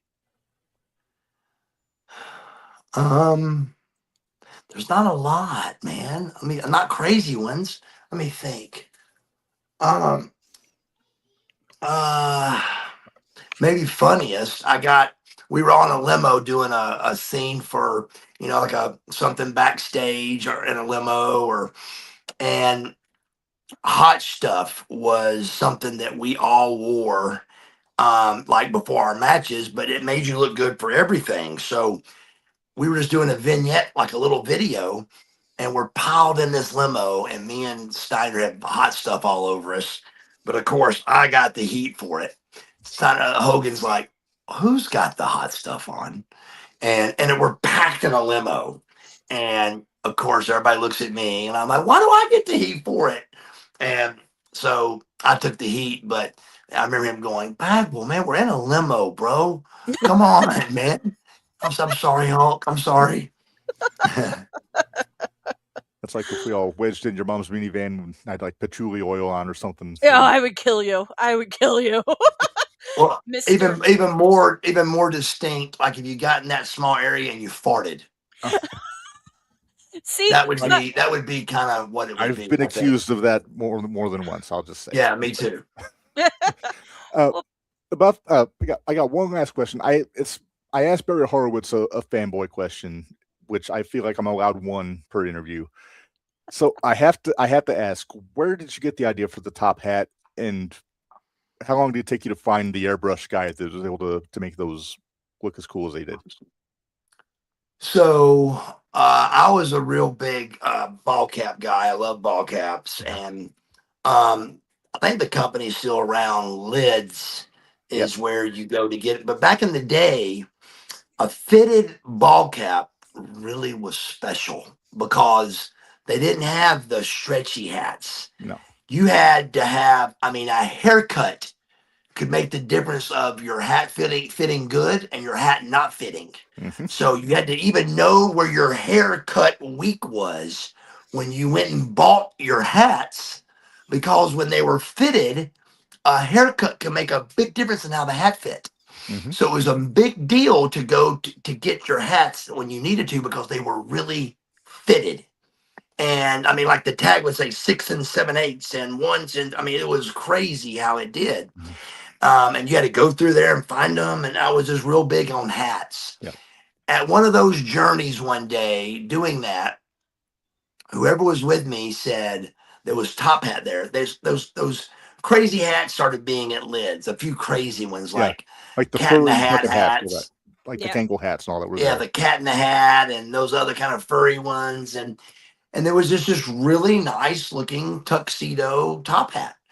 And whoever was with me said, "Hey man, why don't you try that on?" And so I grabbed it and put it on. And the person goes, "That looks really good on you." And I looked in the mirror and I was like, "Wow, it really does." So I was rich at the time, so I bought it. And it sat in my closet for a long time. And how it got brought back into things was when I broke my neck and wasn't on television for a while. It really was messing with me. Like, how can I stay alive here, So at the same time, when I broke my neck, I lost 50 pounds.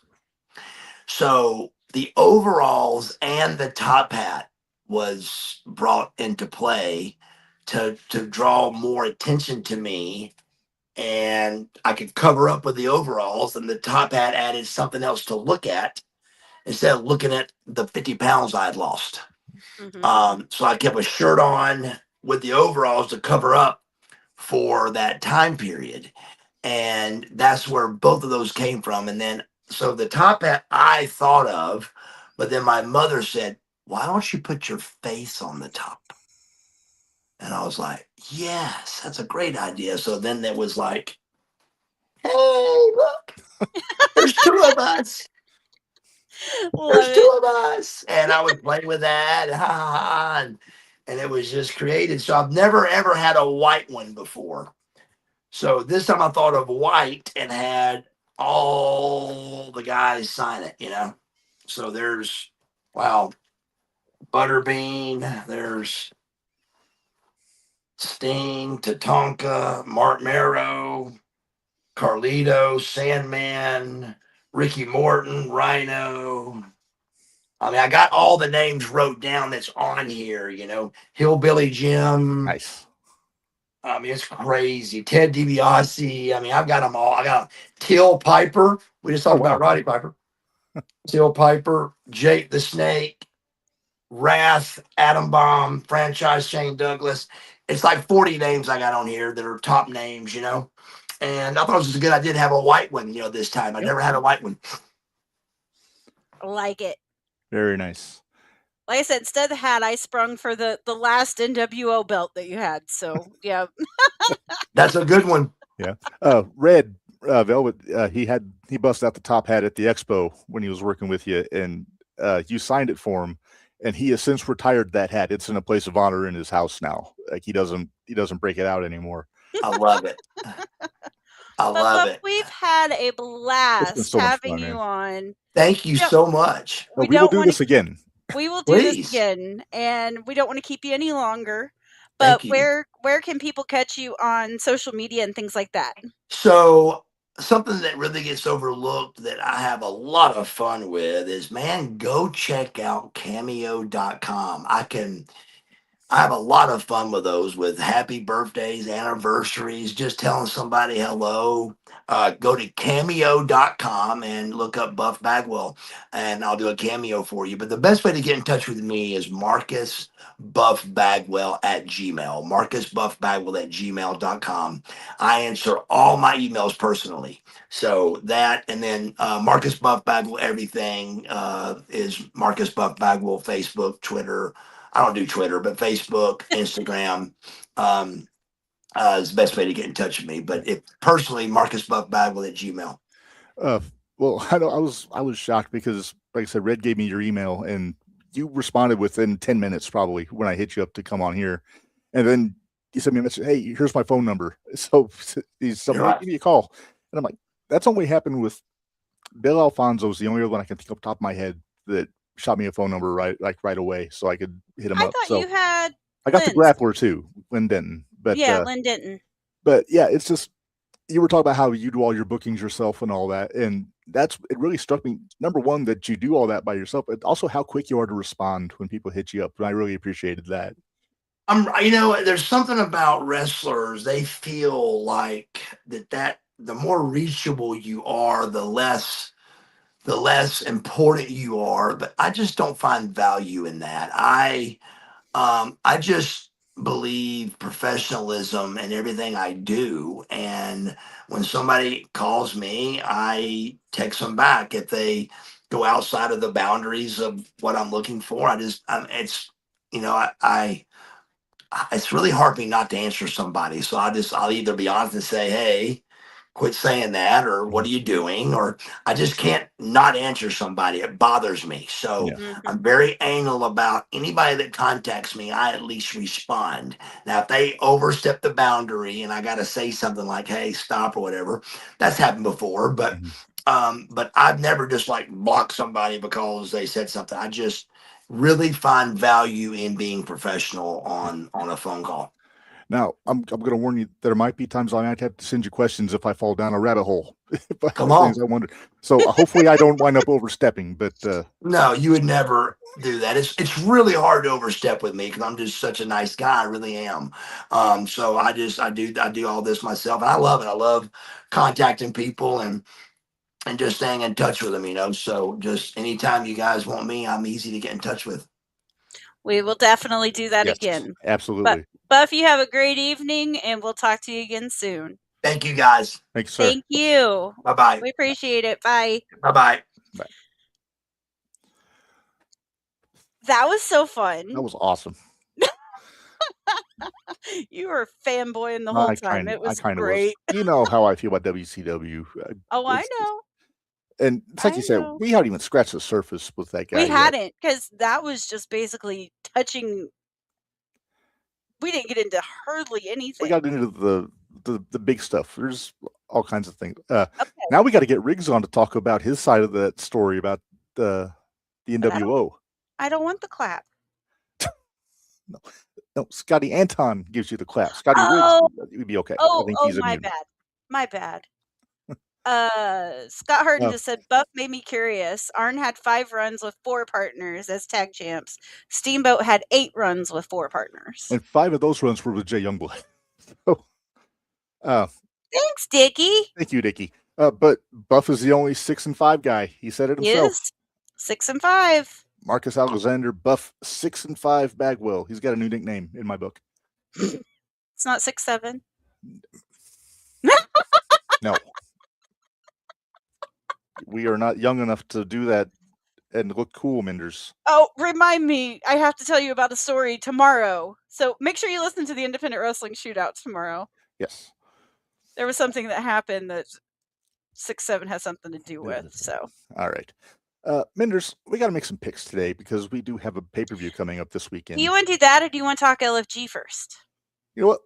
Let's talk LFG first. I'm going to get back over here, though, because we're going to need to be there. Once I put you back in, there we go. Of course, he kicks me out. No, the computer kicked you out. I brought you back. Oh, well, I could have brought myself back, I guess, but yeah, you have more stroke on this program than you think you do sometimes. Sometimes, but so LFG week 1, we're on Shout season. Out to Angel. Shout out! Nope, they're not peanut. I don't like the peanut M&Ms. They have to be peanut. So LFG week 1, season 3, they're changing things up. They decided this year they're not doing teams, they're not doing points, so we're not going to have like the LFG champion for the coaches or anything like that. But this year, coming back for coaches, we've got Boo Boo. And we don't choke on your M&Ms, Reb.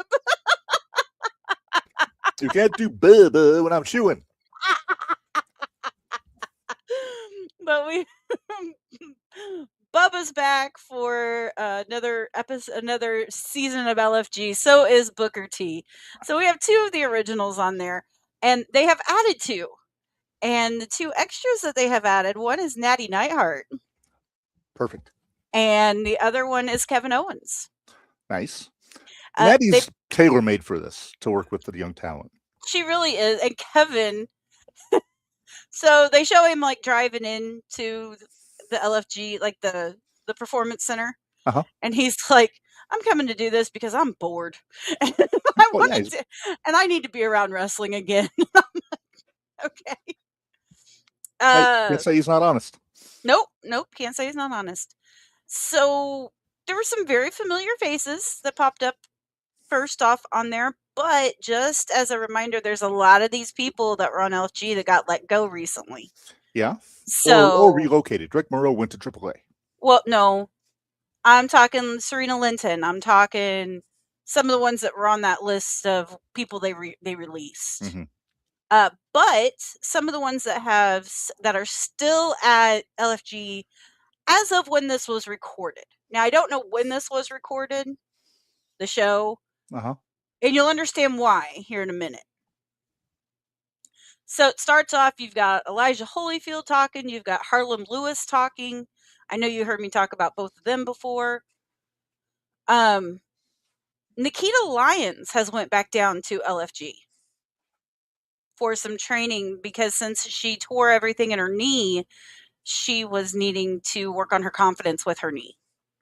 And that was probably one of the biggest things that they were asking her. Do you feel confident when you take a step? Do you feel confident, being in the ring? Right. So the first matchup they had was Nikita Lyons versus Callie Armstrong. Callie Armstrong's a new one coming in. She was on a track team. She's always been a baby face, that she said in all of her independence. So she was excited to be able to they're having her come in as a heel. And she actually did a really good job. That match was very entertaining. Both of them were very good. Nikita won, but again, these are basically the matches before the main event are tryouts to get a main event match. Is the best way to explain it. Okay. Next up, we had Drake Moreau, which everybody, if you watch LFG at all, you know who Drake Moreau is. That's our Bayou boy, the one that is dating Roxy. Mm-hmm. And Keanu Carver, which, if you watch, NXT has already started making his debut on NXT. He's already in there. He actually beat Jasper Troy. But I've noticed that Keanu is kind of a mouthy jerk. He reminds me a lot of BJ. He's a dick. Yeah, basically. And he pissed off Booker at the first time he ever talked to him. So I'm not sure how that's going to go. I'm going to guess that not whole well. match. That whole match was it was very rough. Very rough. I'm not sure if Drake wasn't feeling it, so he didn't put in as much effort as he usually. I don't know what happened. Because he's been there for a while that he can coast? Well, see, that's the thing, though. They're telling him now it's either put up or shut up. So it's either step up or get out. So there's that. And now he's off to Mexico. Yeah, we're not there yet. Hold on. Quit jumping ahead of me. But the main event for week 1 was one PJ Vaza. Okay. Which you would lovingly remember as P Nasty. P Nasty. Yes, but her name is PJ Vaza. Good name. And she went up against Kendall Gray. By the way, can I just say, I don't think I'll ever look at Jeff Cobb the same way again after... Yeah, me neither. Chubby guy. And I'll go Jeff Cobb. But you can tell Buff's an old school guy. Little fat guy. Yeah, you can tell Buff's an old school dude.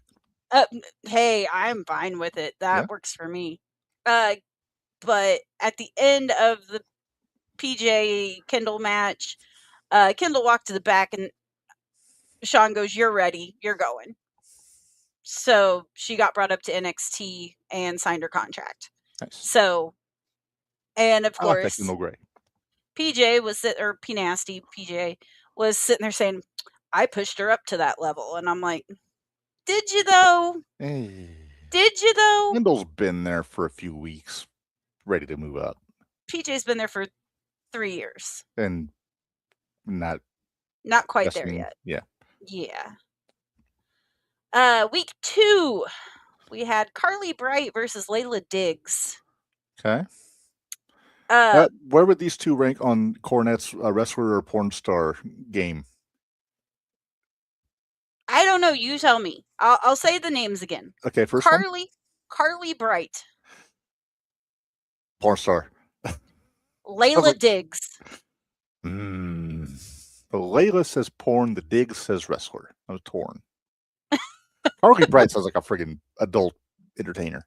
Yeah. Not to diminish either of these young ladies, of course. No, not at all. Because actually, both of these ladies are very good. Mm-hmm. However, I have a slight problem with Miss Layla. She's too much like Bianca. She bounces to the ring. She plays with her hair. You gotta be original. You have to be original.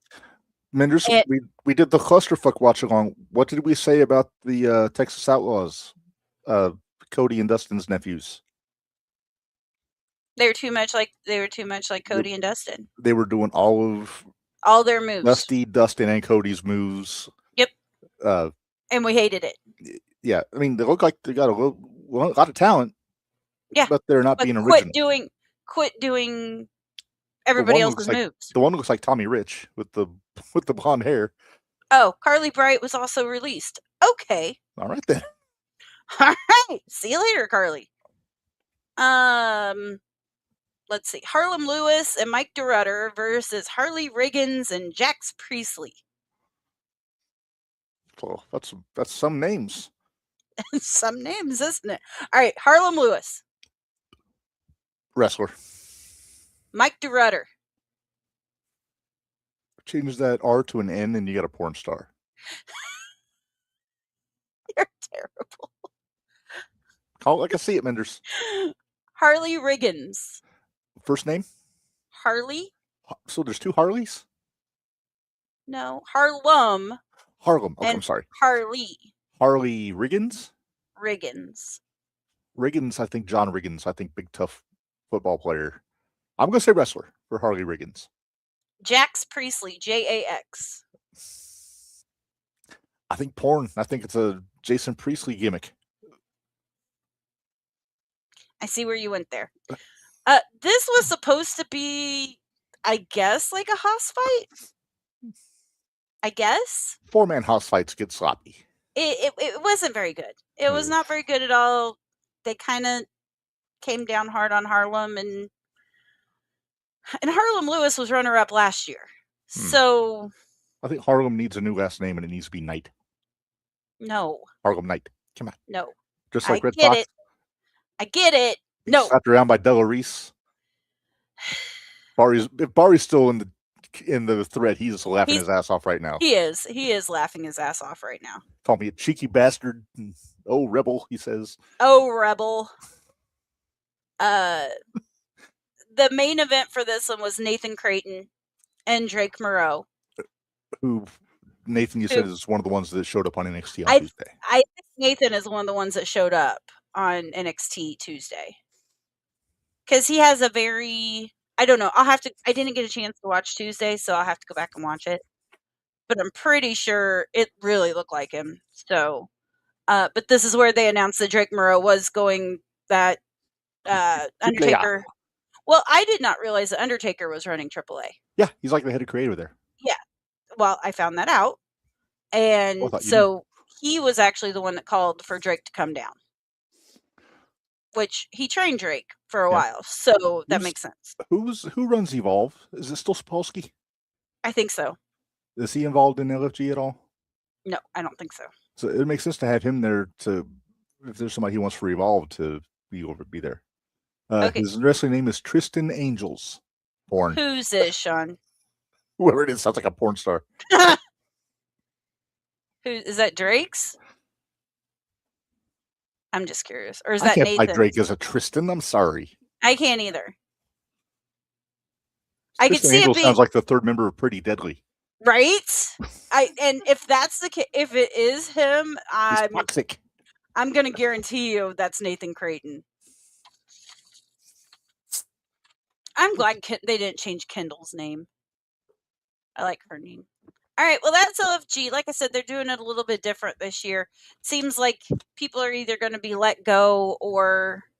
Are they trying to nip the whole It is Michelle Nathan's and Taker name. winning every week in the bud? It is Nathan's name. Minderz, that's great. Back to my question. Did they change things around to nip the whole Taker and Michelle winning every week in the bud? Neither one of them are there. Oh, I thought you said Taker was there. No, Taker's at AAA. But you said she showed up and recruited Drake. No, he called Sean and told Sean to send him to AAA. I thought Taker was there. No, you misunderstood me. I do that sometimes. The only coaches that are there this year were the ones we talked about at the beginning. You got Booker, Natty. You've got KO, you've got Natty, and you got Bubba. Bubba. Yeah. Bubba. You can do that now. That's on my M&M bag is empty, so you can say. I know, but that was a lot more fun to watch you almost choke on your M&Ms. I'm not gonna lie. I'm gonna have to clip that and put it on the new Open.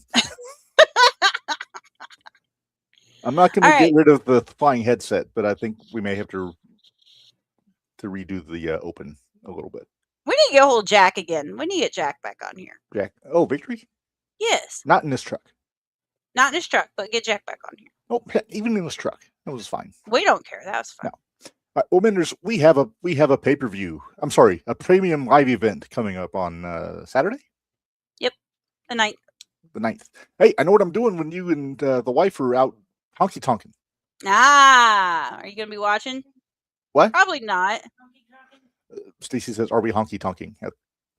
Well, we aren't honky tonking. We're rocking and rolling. She says we're rocking and rolling.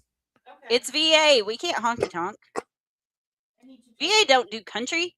No. All right. Yes, anyway, we got Backlash. I assume we're still on for that. Michelle and I are still down for that. That's the conversation for you and the wife to have off air.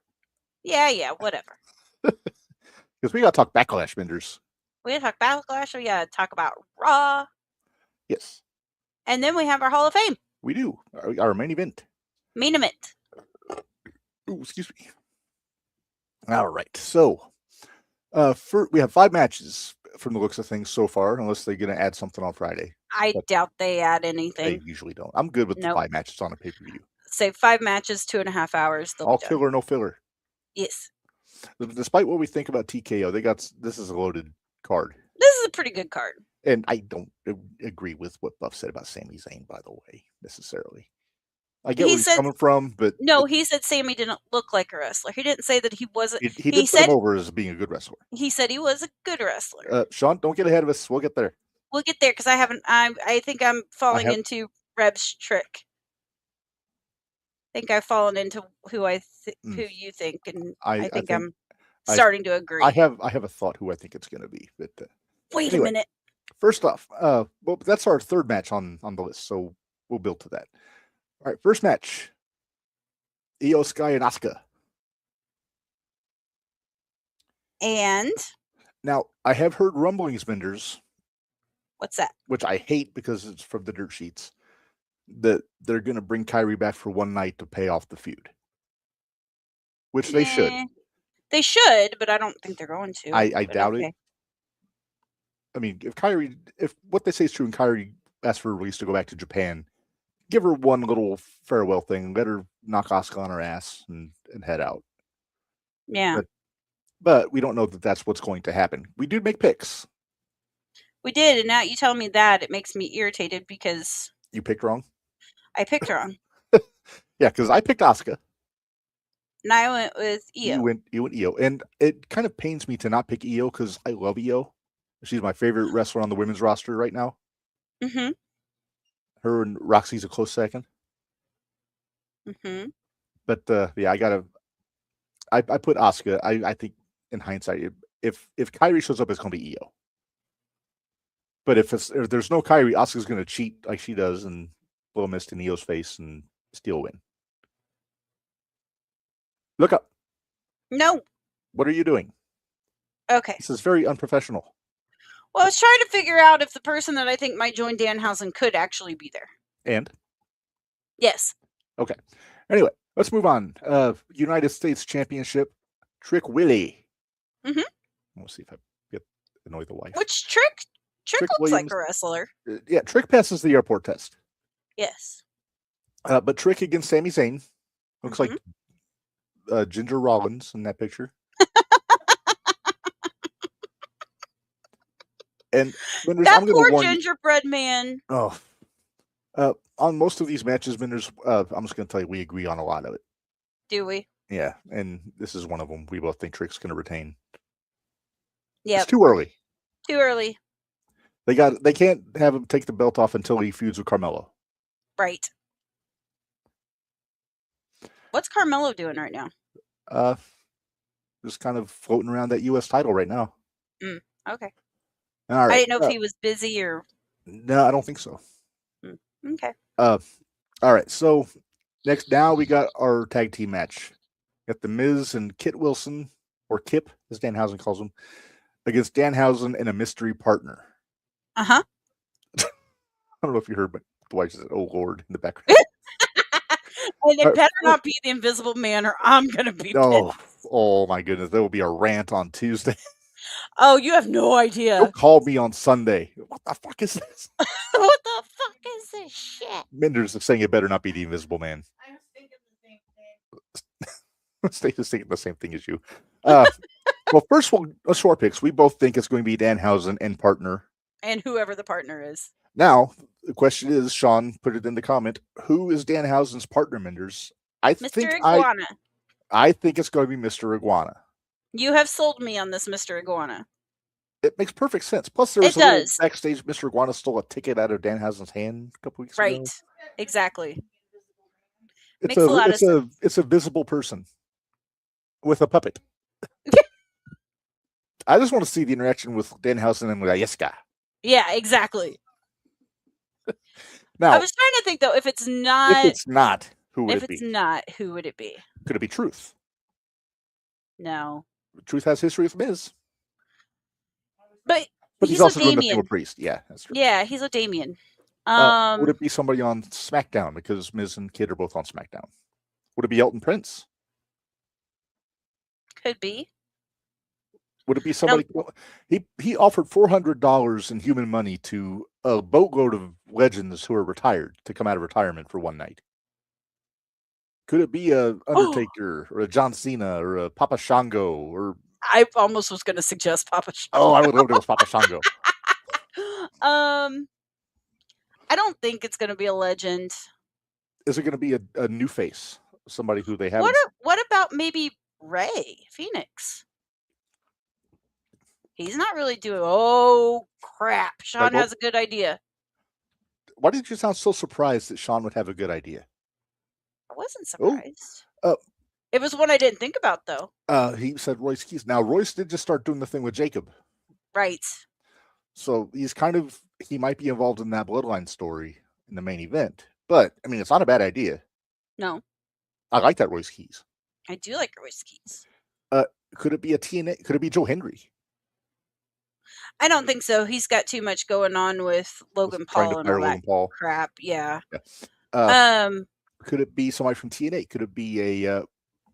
Okay, I'm going to throw something way out of left field. Okay. Abyss. I don't think so. I wish it was, though. Just to see Miz's face when that big bastard comes out of the curtain. I know it probably won't be Abyss, but... No, it probably won't be Abyss. You know, it would be kind of... Santino? No. The Cobra? Not the Cobra, but Santino with the Cobra. Oh. No, I'd love if it was the Cobra. Right? Sean, bite your tongue. You suck. No, I was actually sitting here. I'm like, wouldn't it be funny if it was like Rosemary? They won't do mixed tag. I know they won't do a mixed tag, but Who I was else just is trying. weird in TNA? Yeah, who is weird? There's really not anybody. Could be a Hardy, I guess, but that'd be the closest thing you would have to weird. Yeah, I think they're gonna stick with. Or the Righteous. Is there anybody from the AEW that got released that is coming to? Is there any rumors of people showing up in WWE that I haven't heard? Not as of right now. So it's probably that I know somebody of. who's either been hurt or is just going to be his partner.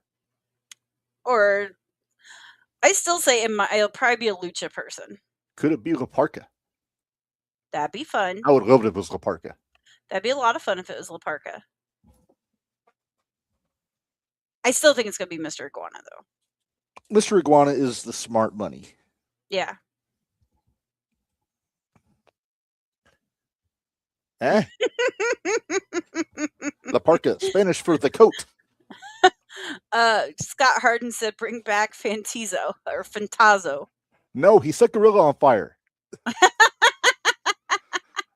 Bruce Prichard will not have him back. He set the Gorilla position on fire. We've met him. I didn't. You did. It was just a meet. I did not picture. I just meet. Minderz, what's going on? Why did your light bulb go on?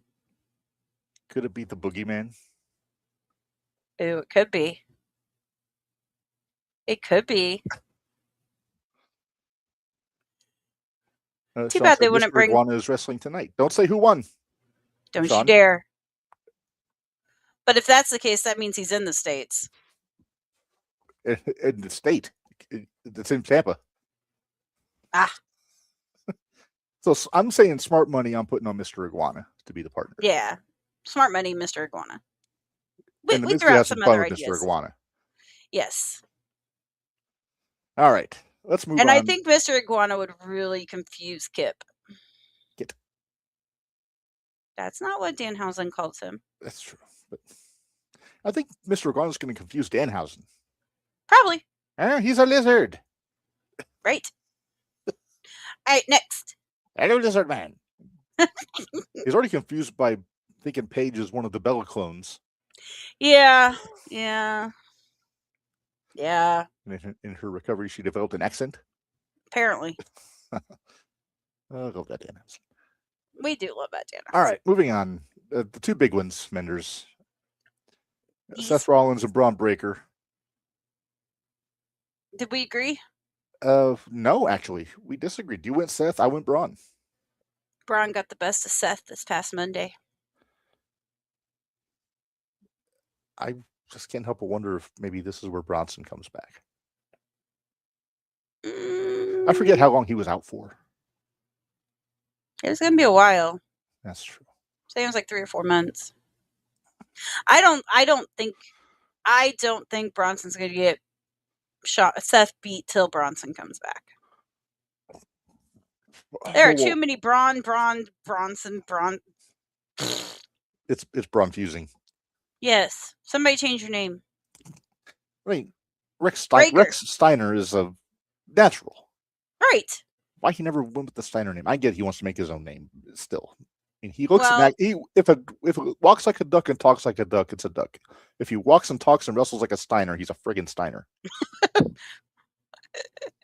Yeah, he was talking about how when Buff was talking about how Braun could talk, and I was like, yeah, he does Steiner math. That was all I could think of in my head. Yeah. Yeah. All right. So and then we got our main event. I'm assuming what'll be the main event, yes. Yeah. World Heavyweight Championship, Reigns against Fatu. I love that Fatu's getting the shot. I do too, but it sucks that we both know he probably won't. I think there's gonna be fuckery. I don't think we're gonna have a clean winner. I don't think it's gonna be a clean win. I don't want to see heel Roman again. Well, but you've got Royce that's already said something to Fatu. You got the MFTs running around. What's left of them? Yeah. Yeah, whatever's left of them. Basically, Solo, Tonga, Solo and Tonga, and Hikuleo. Yeah.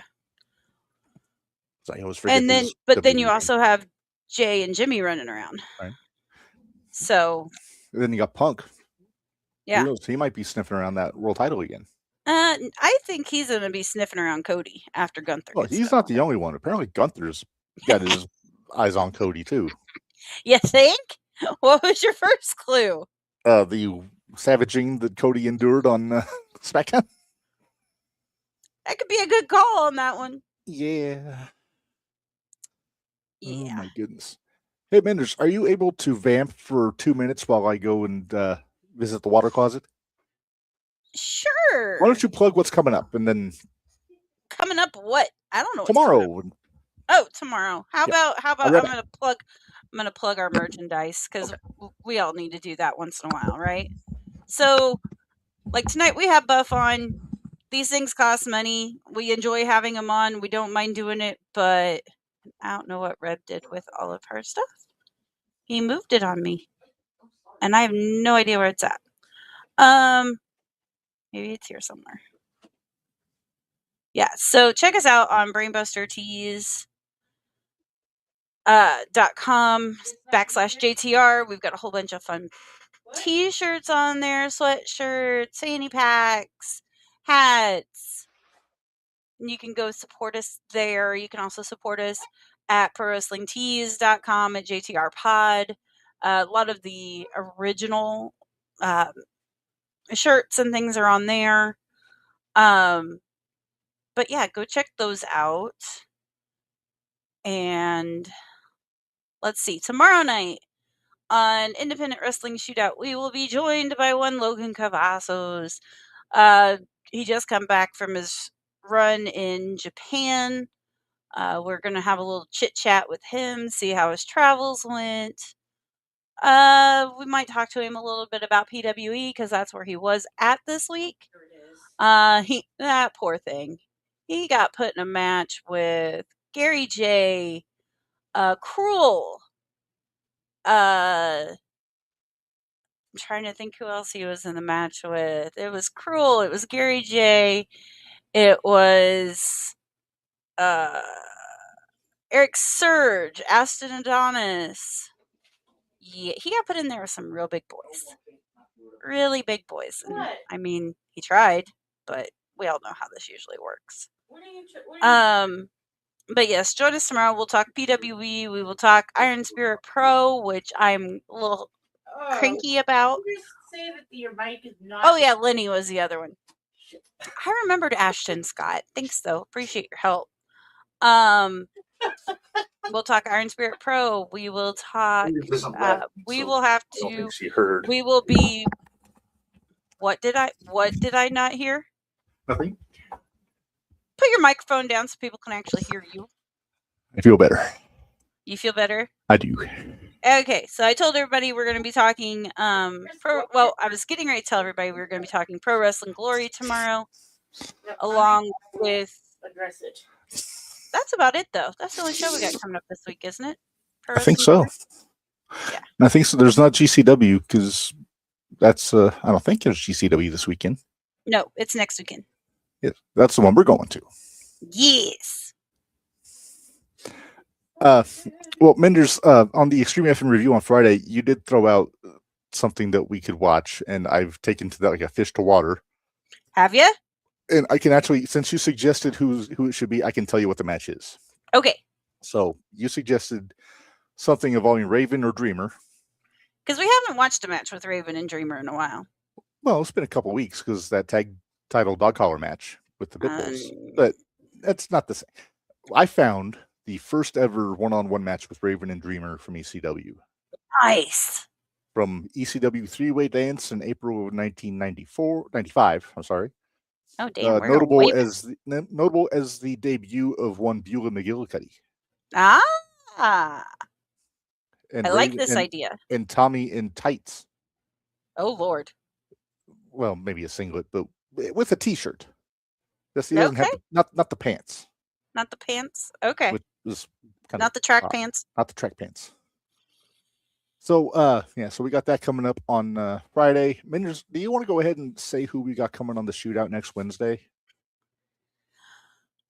Yes, because it's a Minderz get. I'm doing flips over at Minderz. He wishes he could right now. I know. But we have secured the one, the only Jack Cartwheel to be on next week. I'm super excited. WWID talent Jack Cartwheel. GCW, AAA. 1/3 of Los Desperados. Yes. I'm super excited. Yes. But He's since got he some heard free time. So yeah, since he's recovering from his little mishap over WrestleMania weekend. We're going to plug his various wares. Yes, and he was looking for something to do, and I reached out and said, "Hey, we've had these people on. Would you like to join?" And he's like, "Sure." Yeah. So he will be joining us next week. I'm super excited about that one. And he can help us make picks for GCW. He can. I'm interested to see who he picks, especially since. Do we have actual matches yet for ours? I'm not sure. I have to look. Okay, well, let's talk about Raw. All right. So we got to hit the high spots because I didn't watch the whole episode. You didn't watch the whole thing?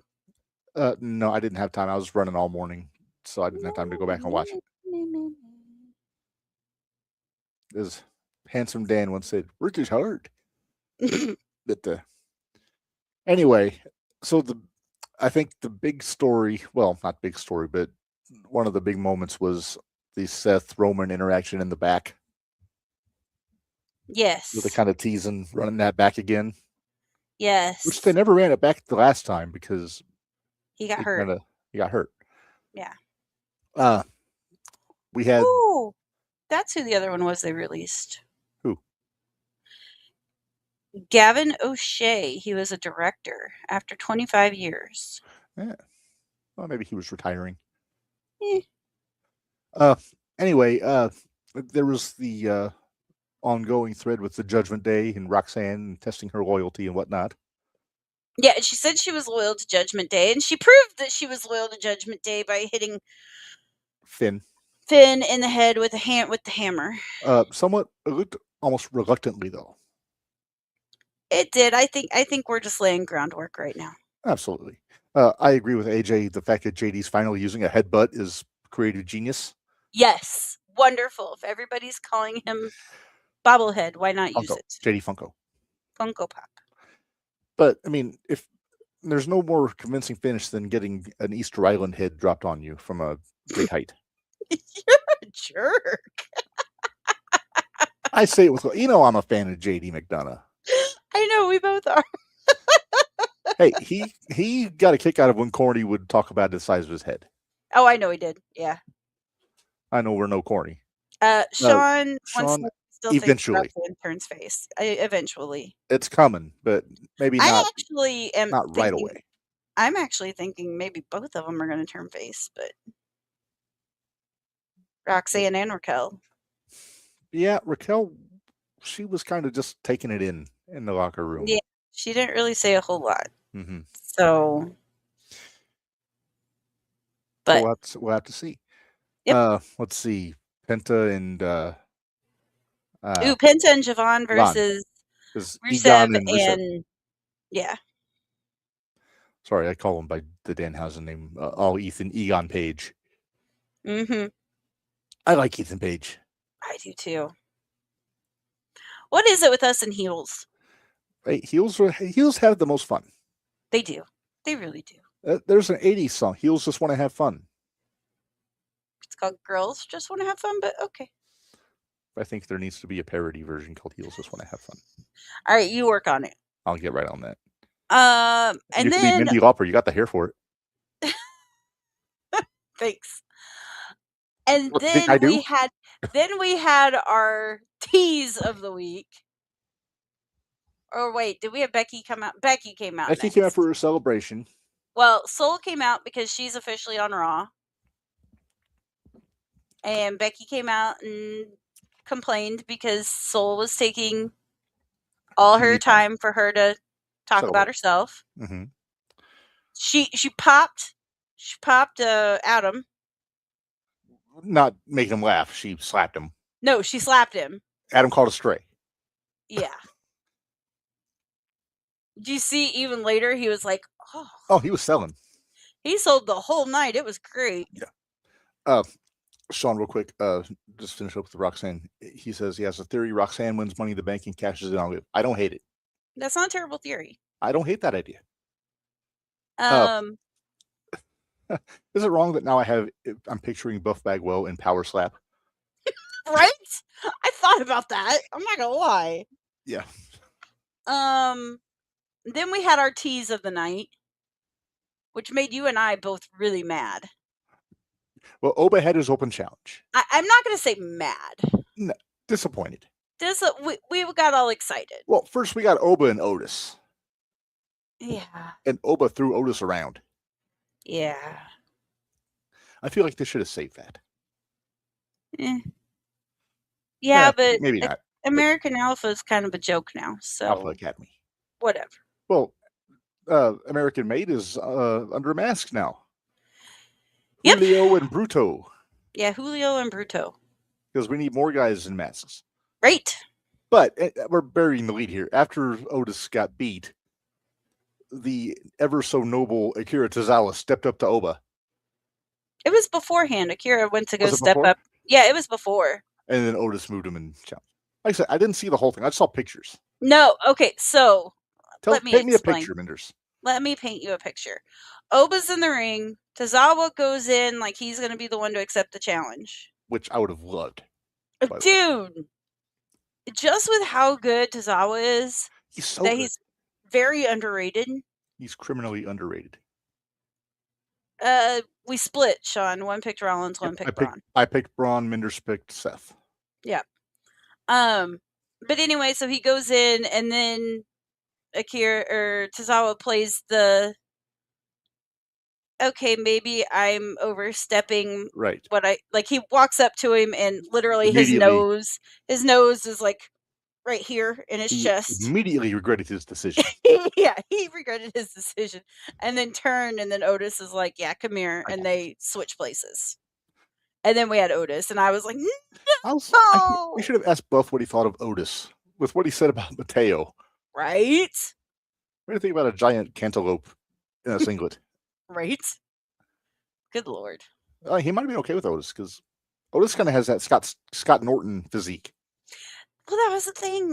Well, no, because he's short. True. Otis is short compared to Scott. Scott Norton was huge. He was huge. And he wasn't fat either. He was all muscle. Yeah, he was like one giant muscle. Yeah. And talks a lot. No. Scott Norton, he is a talker. And I'm not knocking him. I love Scott. We got to try to get him on the pod because we tried last year. We always have a good conversation with Scott. Yeah. Every time we've talked to him, we've had a good conversation with Scott. All right. Minderz, we're rambling. Anything else from Raw that we're forgetting? Fatu saying that he's only worried about his family, and Roman saying, well, I'm worried about all of them, and blah, blah, blah, blah, blah, blah, blah, blah, blah, blah. Excuse me. That's about all I got out of that. Okay. So, anything else you'd like to add of something you've seen? No, I think we covered all the high spots on Raw.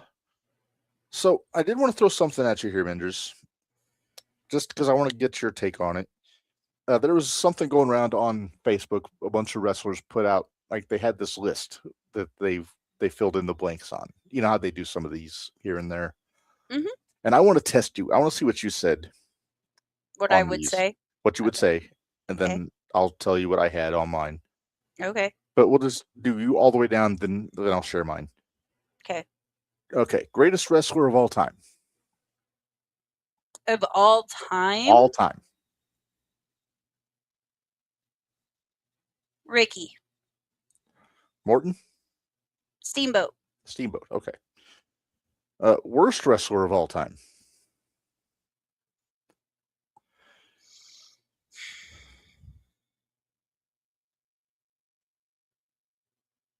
Come back to that one. Okay. Favorite wrestler of all time. Like my favorite, or Your favorite wrestler of all time? my favorite wrestler of all time?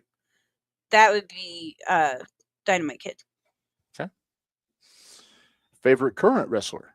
I think I know this. Oba! Oh wow. Actually, it's probably a tie between two of them. One I on really the like indies. Oba. Huh? One on the indies. Well, no, I thought we were just going with the main. This would be a lot harder on freaking indies. Well, yeah. I might circle back to this again tomorrow. Oh, you're a dick. I said might. I might not. Current would be between Oba and Javon. Okay. I'm torn between those two. Okay. Favorite female wrestler? Natty. Okay. Low-key legend Natty. Huh? Low-key legend Natty. Yes. Yeah. All right. Current Natty. Yeah. Greatest female wrestler of all time?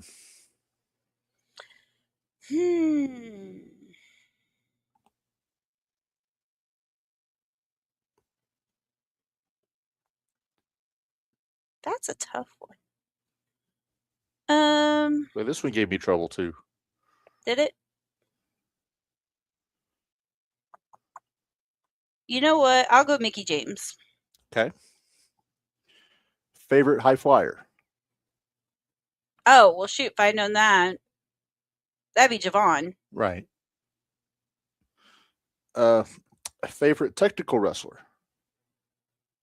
Technical wrestler?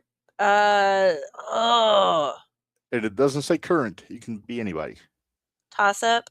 It's a toss up, and they're not current. Kurt Angle or Benoit? Favorite tag team?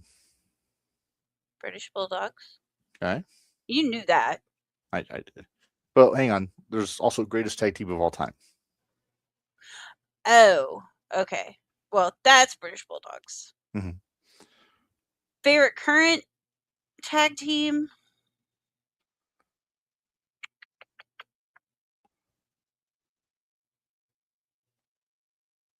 I mean, there's tag teams that I like, but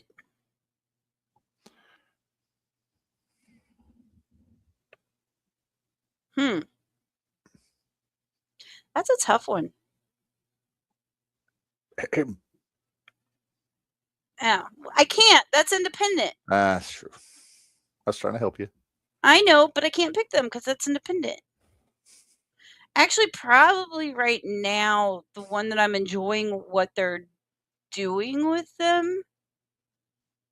I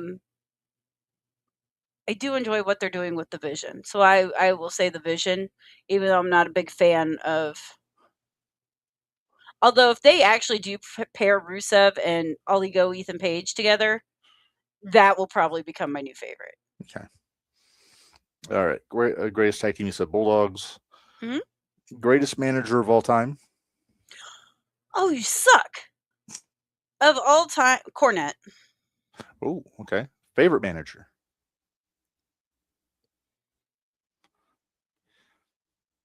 If you're going current main roster, it's kind of a limited category. Yeah, it is, but I can still pick my two favorite managers. Mm-hmm. So we'll go Heenan. Okay. I'll just tell you, I swapped those. Jimmy. I swapped those two back and forth on mine. By the way, I put Heenan for greatest and Corny for favorite. There you go. Favorite match type? Okay. Clarify.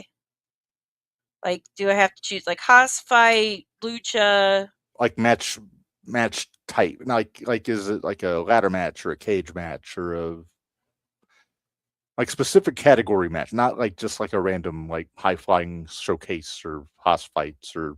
Gotcha. You know, I'm actually a pretty big fan of the Elimination Chamber. Okay. That's probably one of my favorites, actually. Okay. Favorite when they have good people in it. Let me verify that. That's quite a caveat there, Minderz. Yeah, when they have people in it that deserve to be in it. Okay. Favorite pay-per-view? WrestleMania. It's always been WrestleMania. Which one? I know which one, but just for the people. Oh, 17. Yeah.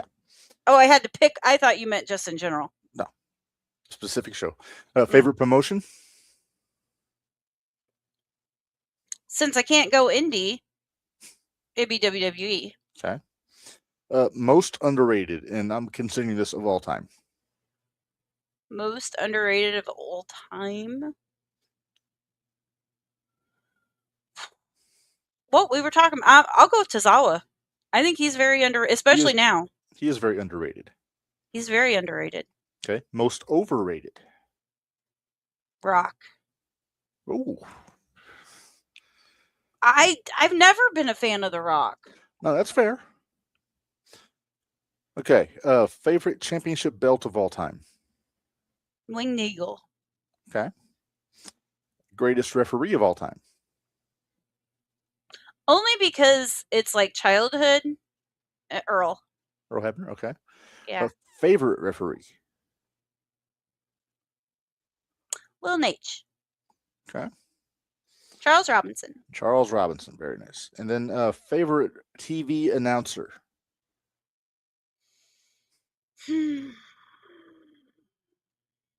Oh, you would shoot me if I said Matt Sockface. You know better. You would throw up in your mouth if you said that. I probably would. Okay, this is of all time. Yes. I'll go with Jim Ross. Okay. And then circling back, worst wrestler of all time. Worst wrestler of all, Eugene. I never liked Eugene. Don't look at me like that. Well, no, he was actually a very good wrestler. Is the character, I think, is what you. Yeah, I did. Maybe I didn't like the character. I don't know. Okay, fair enough. Okay, now just running through my list here. Greatest wrestler of all time, I put Eddie Guerrero. That doesn't surprise me. Worst wrestler of all time, with apologies to the great Big Alfonso, I put the Giant Gonzalez. Oh yeah, I totally forgot about him. Favorite wrestler of all time, I got Tito and Arn. Well, you know what? I would have got that wrong. Well, no, because I would have went Tito. Yeah. Favorite current wrestler, Mance Warner. Hey, you in Indies? But he was in TNA, and he was on Ring of Honor over the weekend. Okay. Favorite female wrestler, Io Sky. I said Natty, didn't I? You said Natty. Yeah. Greatest female wrestler of all time, I put Trish. And I put Mickey. Right, Trish Stratus. I almost said Sherry. Almost. Oh, man, she was so good. Yeah. Favorite high flyer, I went Pac. I went the Bastard. He's so good on the top rope. When he doesn't wait 10 seconds to get his balance. There is that. If he was more active, I'd say Matt Sydal. Favorite technical. Although Javon is really good. He is very good. Him and Leon. Leon. Yeah, I was going to say him and Leon. I'm going to change I'm going to say Leon. I'm going to put Leon on here. Okay. Favorite high flyer. Favorite technical wrestler, I put Owen Hart. Who'd I say? You said I was torn between Kurt Angle and and Benoit. Yeah. I put Owen. Man, how would that be for a match? Angle or Owen and Benoit? That probably happened on. It probably did somewhere. Yeah. All right. Favorite tag team? I put the Briscoe brothers. That's my favorite tag team. Good call. Greatest tag team? I put the Midnight Express. Legit. Mm-hmm. Greatest manager? I put Bobby Heenan. Favorite manager? I put Jim Cornette. Mm-hmm. Favorite match type? The insert city name here. Street fight. Come as you are in parentheses. They have to be in the street clothes in a street fight. See. Otherwise, it's two dudes in tight pants fighting each other. It's too deathmatchy for me. Well, no. Which is hilarious because I'm planning on watching this tournament of survival, and we're going to get to that here in a minute. All right. Favorite pay-per-view? I put ECW Heatwave 98. Okay. Favorite promotion? My favorite promotion right now is New Japan. Yeah. Most underrated, Chris Candido. True story. Mm-hmm. Most overrated, I put Sable. Oh, that's true too. Favorite championship belt of all time, IWGP Heavyweight Title version 4, the current belt held by Callum Newman. Yep, I knew that was it. Mm-hmm. Greatest referee of all time, you went Earl Hebner, I went Tommy Young. Okay. I went NWA. Okay. Favorite referee, Bryce Remsburg. I've always been a fan of I Bryce. forgot about Bryce. And then favorite TV announcer, all time, hands down, Jim Ross. Current, I think I got to go Tom Hannafin from Impact, from TNA.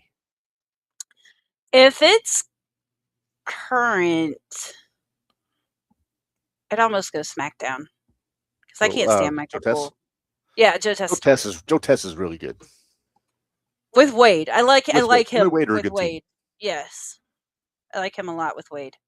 Yes. All right. Well, there you go. There's a quick rundown. And one more thing we need to discuss. Okay. GCW Tournament of Survival got announced for June. Yep. Most of the people in this tournament are deathmatch workers. Hold on. Would you like for me? Are you going to go through who all has been announced? Why don't you run through the list, but save the one we're going to discuss for last, if you would. I would gladly enjoy doing that. Because I just remember going through this and sending it to you and saying, what the fuck? I think I sent it to you the exact same time, didn't I? I think I saw it. You saw it as I was sending a message. But are you ready? TOS is GCW's other big deathmatch tournament with the Nick Gage Invitational. It's called Tournament of Survival. Tournament of Survival. 11. The 11th one, yes. And it's going to be Saturday, June 6th. Okay. I think I'm busy. So we have Lil Sicko. Okay. Nino Extremo. Who we saw over the weekend, by the way. Which I will say both those guys, with what I saw over the weekend, we'll discuss more of this. I was actually impressed. Yeah. Hey, Tremont put him over. He did. Masashi? Spell? Takeda? Takeda? Takeda, yeah. Takeda. Mr. Danger. Hey, his little ass didn't show up. Yeah, he wasn't there. That's why Jimmy Lloyd was in the tag match. Yeah. And why Slade was in the friggin' scramble match. And why Slade was in the other one. Vipress, which, okay. And now we play one of these things is not like the other. Minderz, what do all of these people so far have in common? They're all deathmatch people. They use a lot of fuckery and they bleed and they bleed crazy shit. Pokey, stabby. Bitey. Bitey. Slicey. Yeah. And then there's the final entrant in the tournament so far. Minderz, who are we talking about? Jonathan Gresham. The Octopus, Jonathan Gresham, who made his name as the Ring of Honor Pure Wrestling Champion and defended the belt 11 times, winning with 11 different holds. It was the epitome of technical wrestling, Minderz. Yeah, and he's going to be in a death match. Just came back from a stroke, by the way. Yeah. Let's go jump in a death match because that sounds like a good idea. Oh my goodness! My only hope for this at this point, and I think it's what I told you. He better go in first and actually win with a technical move. I want to see him win the whole tournament, never touching anything. A weapon. Just winning, pure wrestling through the whole. That might cause a riot, though. I'm the exact opposite. I want him to be the first match. Eliminated. And I want him eliminated. And I want it to be a wrestling match. With as little fuckery as possible.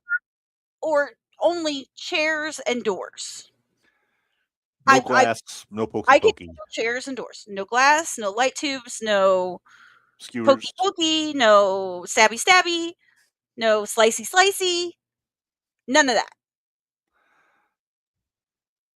The only match I could find was Owen Hart versus Pegasus Kid from 91. Hey, that works. That'll work. That might have to be an Extreme Wrestling review sometime. But I'm not one to say that. I don't want to sound like a stick in the mud or anything like that. I wonder what Jordan Grace thought when she found out Jonathan Gresham was in a deathmatch tournament 2 months after coming back from a stroke. I hope she slapped him. I hope she Bagwell slapped him. That's what I hope. I think Buff enjoyed when I suggested that could be his finish, the Bagwell slap. Hey, Patience. Hey, Abel. The stepkids are saying hey Yes. to me, so I have to say hey back. Oh, of course. All right. So that's just us on our soapbox, wondering Where's his head? Yeah. I'm morbidly curious what's going to happen in that tournament with Gresham. I'm gonna watch it because I'm crazy. Yeah. Well, Tremont's not even in the tournament. No, not yet. I mean, that's not enough for the tournament. There's only 1, 2, 3, 4, 5, 6 people. Yeah. Unless they've announced more. Let's see. Yep. Might as well check. Nope, they've only announced 6. Okay. Well, and this is Vipress's first tournament of survival, Little Sicko's first, Nino's first, and Gresham's first. Sean just put out he has revealed Evil's new name, which is Naraku. Okay. I'm going to Google that and see what the Japanese translation of Naraku's. Sounds like a plan. That's Phoenix. GCW, blah, blah, blah. Ooh! Naraku translates to hell, abyss, pit, or underworld in English. Ooh, they have announced some more people. They've announced more people. Well, wait, maybe this is what you sent me the other day. Indianapolis GCW. Oh, They announced 20th. people. Yes. Okay. Priscilla Kelly. Okay. Vipress. Nate Webb. Of course. Marcus Mathers and Vandal 48. Okay. That's what they've announced so far. Not a bad list. No, I'm kind of waiting to see. We gotta see who else they've got coming. Yeah. Are we gonna get Sam and KJ? Are we? Yeah, that's my biggest thing. I want to know if they're gonna get Sam and KJ. Are we gonna get Effie? We didn't get Effie last time. You're right. We didn't get Effie last time. Did we have the Deathmatch Hall of Fame update? No. This is the end of April, so this is like the 28th. So this was like last week. So far we have inductee Iceman. Oh, okay. Which it's Iceman. Yeah. Then we have Masashi Takeda. Spell the first name. Masashi. Masashi. Takeda. Mm-hmm. And then Dysfunction. Yes, I heard about Dysfunction going in. That's awesome. Yep. You know, he's Zach Hendricks' brother-in-law, Minderz. Yeah. Zach's our boy. Zach is our buddy. He's got a big match coming up in a couple weeks. Oh, this is gonna. Let me see here. What the hell? You guys all suck. Who? What? For the Cincinnati show on June 19th? Jack Vaughn? Nope. Aaron Williams? Yes. Crew? Nope. Hook. Hook. Hook. AEW Hook? Hook. Huh. They said Billy Hook. Starks. Bust in the Brain. Vandal 48. Jelly. Tremont. Vipress. Dr. Redacted. And Aaron Williams. Are you considering driving to Cincinnati now instead of Indianapolis? No. We'd have to rent That's a bus. it's a Friday. It'd be hard. It'd be hard to get there. It'd be okay. But I'll definitely be watching that one on Triller. Heck yeah. So, all right, can we need to continue? I have a question for you, Minderz. Oh? Are you ready for the main event? Why, yes, Emil, I am. All right, Minderz. Here we go.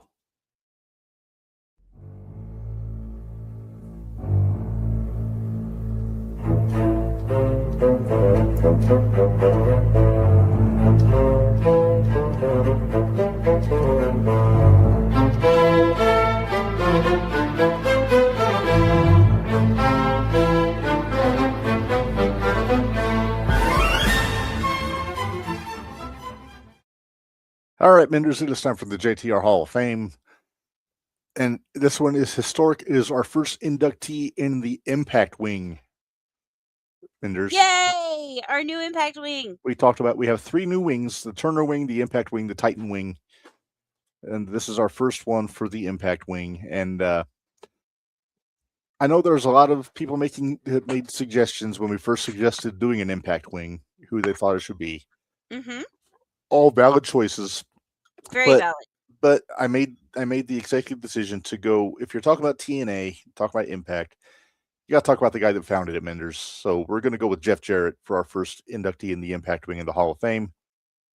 Double J. Not unlike Buff Bagwell, a former member of Ric Flair's Magnificent Seven in WCW. Mm-hmm. Which I'm sure Barty's going to ask me why we didn't ask more Magnificent Seven questions. But we ran out of time. Yeah, and for the record, by the way, Buff didn't give us a hard out. Oh, I didn't know if he did or not. No, he didn't. We could have kept going probably, but that would have been over an hour and a half. And he's on Eastern time. We didn't want to keep We him were already late. close to an hour and a half. Yeah, wait, I take that down. Did you mean do that? I did not. Ah. I thought it was already up still, and it was down. Anyway, Jeff Jarrett, Minderz. Yes. Look at this. He's around our area now. Yeah, he is the proud co-owner of the Springfield Lucky Horseshoes baseball team. He is. Look at that youngin'.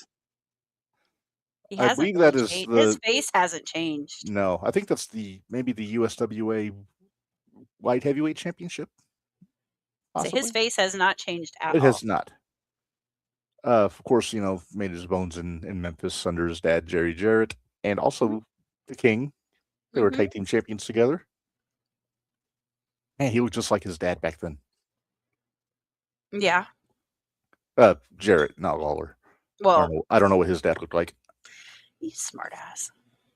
Cheeky bastard. I'm a cheeky bastard. I know. Of course, I think you and I both became aware of Jeff Jarrett in the WWF.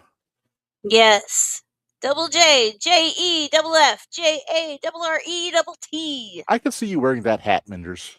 I would totally rock that hat. I would rock that one. Uh-huh. It's purple. He wasn't the most popular guy in the locker room when he first showed up because Jerry was a consultant. Yeah. So they thought there might have been some Goulas action going on. Yeah. But him and Road Dogg. Oh, there no, for a long time. We'll get there. First off, always with the Fargo strut. Oh, yeah. Not the Ric Flair strut. Everybody always says he did the Ric Flair strut. No, that is the fabulous Jackie Fargo. Yep. Who was his hero, and a lot of people's hero in Memphis. There's a lady I work with at the hospital who I've worked with since I started there. She used to work in my department. She works in another one now. But she and I would talk wrestling because she watched old wrestling back in the day. And she asked me the other day, she says, is Jackie Fargo still alive? And she's an older lady. Mm-hmm. And I'm like, no, Jackie died several years ago. Mm-hmm. And she's like, oh, okay, because she's an old Southern lady. So she knew that was Jackie Fargo and Bill Dundee, all those Southern guys. That so reminds me of that. I'll have to send you it. It's a skit that Jack Vaughn did, where he started naming off like really old wrestlers, and he's like, "I'm gonna wrestle," blah blah blah blah. And they're like, kind of what Tony Storm did with Wendy Richter. Yeah, kind of. Except the ones Jack was naming off. What was funnier? Because the ones Jack was naming off are like, there was a couple that were from the 1940s. Yow. Yeah. It was like, wow. Okay. Well, Minderz, you asked. Right. I heed. There it is. There's the roadie. What do you think of his outfit? The stars and the... Yeah, that's well, he was the star. What did you think of the top part? You can't call them suspenders because they didn't go... I called it a cage growing up. A cage? A cage. Okay.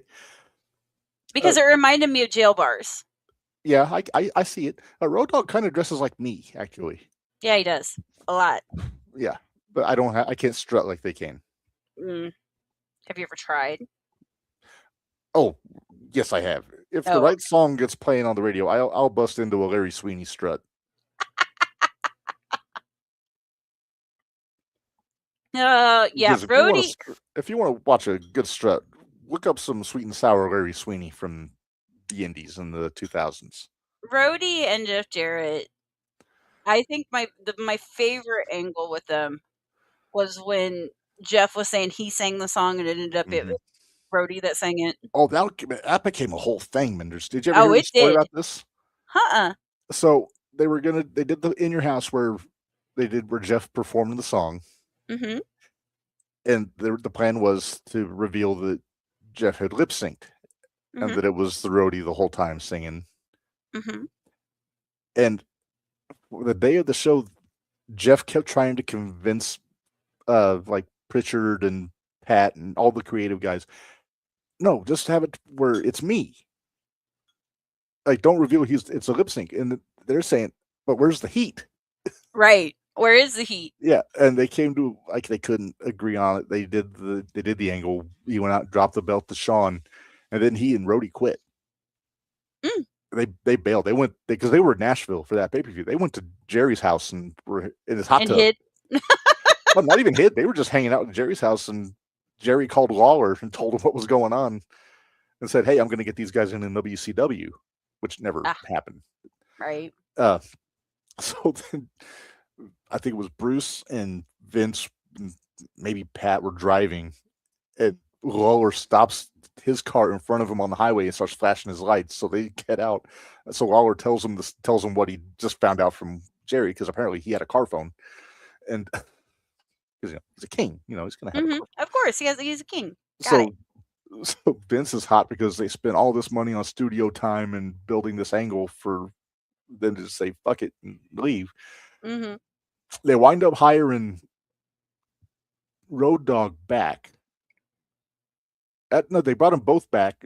Jeff was only there for briefly in like early 90, like late 96 and then early 97 before he actually did go to WCW. They kept Rhodey and they still went through with the angle, made him the real Double J. Yeah. And all that stuff. So they did the payoff without Jeff there. So, yeah. I remember that. Yeah. And then eventually, Jeff goes to WCW and has his run with the U.S. title, gets Deborah and feuds with Mongo, all that stuff. Yeah. Winds up coming back with Tennessee Lee, Minderz, Colonel Parker. Yep. Oh, I thought somebody was poking me. I'll tell you, they didn't skimp on production for Double J's entrances, did they? No, they never did. No. But look at that jacket. Look at the whole ensemble, the pants, the hat. Tennessee Lee looks so proud in the background. He does. Colonel Robert Parker and his whale rope. Oh, no, that was Warnock and Hayes. Similar. Eventually, Jarrett loses a hair match to X-Pac. There's a story on that, too. And again, these are all stories I heard on Bruce Pritchard's podcast. On their Jeff Jarrett episode. So Jeff's first wife had cancer, had breast cancer, and she was going through chemo and all that, so she lost her hair. So Jeff went to Bruce and Vince and all them and said, "Hey, I want to cut my hair. This is what we tried to get Theo to do. Right. So I want to lose a hair match. Lose a hair match. So the idea is hair match. You're going to get your head shaved. Have you seen this match? This is from SummerSlam '98. X-Pac and Jarrett. No, I haven't. If I have, it's been a long time. Okay. Go back and watch it. Jeff doesn't get his head shaved. He just gets a haircut. And it looks better after the haircut than it did when he went out to the ring. So not quite in the spirit of what he was pitching necessarily. Yeah, not quite there. But then we get Double J. Don't piss me off on the T-shirt. Don't piss me off. I like how the picture they have it blurred. Yeah, right. Did you ever see his action figure from this time, Minderz? No. First off, let's appreciate what Deborah's not wearing. But they put out the at least she actually had the bigger swimsuit that covered everything. That's very true. But the action figure was that outfit that I don't know about the same colors, but the tights and the knee pads, the boots, and the T-shirt. But since you couldn't have a shirt that says "Don't piss me off" on an action figure sell to children, it just said "Don't make me mad." Oh, jeez. Are you freaking kidding me? I just do it without the T-shirt. Yeah. Just go without the T-shirt. So he winds up, he's teaming with Owen for a bit, tag champs and all that stuff. Then what happens. So he goes single, wins the Intercontinental Championship. He loses the belt to China. And in the home, the Good Housekeeping match. Good Housekeeping match. I remember that one. So there's a where story they used here, everything, including the kitchen sink. But there's a story here also where there's a Chris Cooper asked Buff about stories from WCW that were just not true or exaggerated, all that stuff. There's one of these stories about Jeff Jarrett when he wrapped up with WWF and went to WCW. The story goes that Jeff held up the company for money. Think Ultimate Warrior in SummerSlam 91. Right.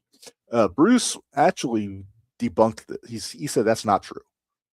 Okay. What happened was that the company owed Jeff money for royalties, like videotapes and merchandise, all that stuff. And Jeff just said, "Before I leave, I want to get what you owe me," because he didn't know if they'd pay him after he was gone anyway. Right. So he wasn't asking for more money; he was asking for the money they owed him. Yeah, he was asking for what he was owed. And they said that, well, not they. There was a story that after he lost to China, he just went out in his gear covered in all the shit that he got thrown on him, got in his car and drove off pissy. But Bruce said no, he actually went, showered, changed, shook hands with everybody, thanked everybody, and was professional about it. So, but see, back when that all happened, that was before cell phones and everything else. They had to keep kayfabe alive. Well, no, yeah, but I mean, it's one of those, like we were saying, don't let the facts get in the way of a good story. Right, exactly. So then Jeff goes on his run in WCW, which was probably the best run of his career to that point when he wins the U.S. title. He's in the NWO. He coins that slapnuts business that I hated. Part of the New Blood with Vince Russo, the Chosen One, all that stuff, the Magnificent Seven. And then when WCW gets sold, they do not take Jarrett. They let him go. They took Buff, didn't they? Well, they took Buff. Then he had his match with Booker, and they decided not to hang on. Yeah, he has a match. I didn't feel like bringing that up with Sean. Yeah. What? Sean Waltman. No, it was Booker. Yeah, but he had the match with Sean before that. No, I think both matches were with Booker. I can go back and double check. But go back and watch Dark Side of the Ring. It's Sean that hit him in the back of the head, or hit him in the back of the head with the water bottle. That was frozen. Yeah. Oh wait, no, I did hear that story. Okay. Yeah. Okay, I got confused. And he was bleeding, and then he had to take a Sharpie marker to color the staples when he fought Booker. Okay. Yeah. It wasn't. And it wasn't that it was a bad match, but the guys didn't like it. Nobody liked it. Yeah, it's just he said they hit all the spots that they were wanting to hit. Yeah, I need to go back and watch that match because it was on SmackDown. Yeah. But you just got to go back and find it. Are you keeping updated on the Cubs game, Reb? Right now, I'm just about to check, and it is tied at 2, bottom of the 8th inning. Very exciting. It was about like that yesterday, and they came back and won. So, after WCW Minderz, Jeff starts TNA. Becomes the NWA World Champion a handful of times. Kind of the old philosophy. The owner is the top guy. It's kind of the old school booking. But he also put AJ over to the moon. All kinds of people. Bobby Roode, I think he put over. Well, the nice thing was he had other belts that he could put them over with. Yes. You know what I mean? That's true. But no, he put the world title on AJ like 3 times. Well, I understand that, but it's still... Sometimes I feel like you can put the guys over and still... Some of those guys didn't need a belt to be over in TNA. Right. The one thing that stuck with me was the Windsor screw job when they took the belt off of Raven, put it back on Jeff right before they went on Spike TV. I didn't like that. I wish they would have kept it on Raven a little longer. But it is what it is. It is what it is. He goes on after that to be inducted into the WWE Hall of Fame. And then on to AEW vendors. Suit that he's wearing. That is quite a suit. It looks very bovine almost. Yeah. Okay. I like how the tie matches the jacket though. Right. That's also notoriously the induction where he and Road Dogg started singing "With My Baby Tonight" and got the people in the crowd to sing along. Yep. And some of I them remember didn't know the that. words and had to have the notes. Then it goes to AEW. They put him with Lethal because Tony has to have everybody in a group. Mm-hmm. They dropped the ball with him so bad in that Owen Hart tournament. They did. Because he cut the promo. People wanted him to win the tournament. Yep. And I don't even care if he won the tournament. I wanted him to at least advance in the tournament. Yep. But first round, they put him with fucking Paige, who's the guy that winds up winning the tournament. And I think people were more invested in Jeff than they were in Paige at that point. Yeah. Well, but it doesn't really matter unless Tony is invested. It's an audience of one, Minderz. That's the old cliche about wrestling. Right. They said the same thing about Vince. Makes sense. Yeah. But like I said, Jeff, if we're going to have an Impact wing, Jeff has to be the first guy in. He does. Yeah. But yeah. I'm just glad I knew a lot about his career and not going blind like I sometimes do, especially when you go New Japan on me. I try to not do that all that often. Tanahashi deserved it. Oh, no. Yeah. Totally. Yeah. And at least I knew who Tanahashi was. That's true. But yeah, so Jeff Jarrett, the Impact wing of the JTR Hall of Fame. Congratulations. Yes. And all that. We got to make it out to a Horseshoes game sometime because sometimes I think he's got Tully coming to a game coming up sometime soon. Oh, does he? He has wrestlers show up sometimes and do meet and greets and all that stuff. Sweet. We'll figure it out. So we'll work it out. But all right, Minderz, we've had a long one. We were over 3 hours. We don't do that very often anymore. We don't, but it was worth it. We had a long one for a long. Yeah, I was gonna say it was totally worth it. Man, this was such a fun one. We had Buff. We had Buff. He was the stuff, if you ask me. Yes. Buff I'm not going to call him Buff Daddy though. You already did. No, I said I'm not going to.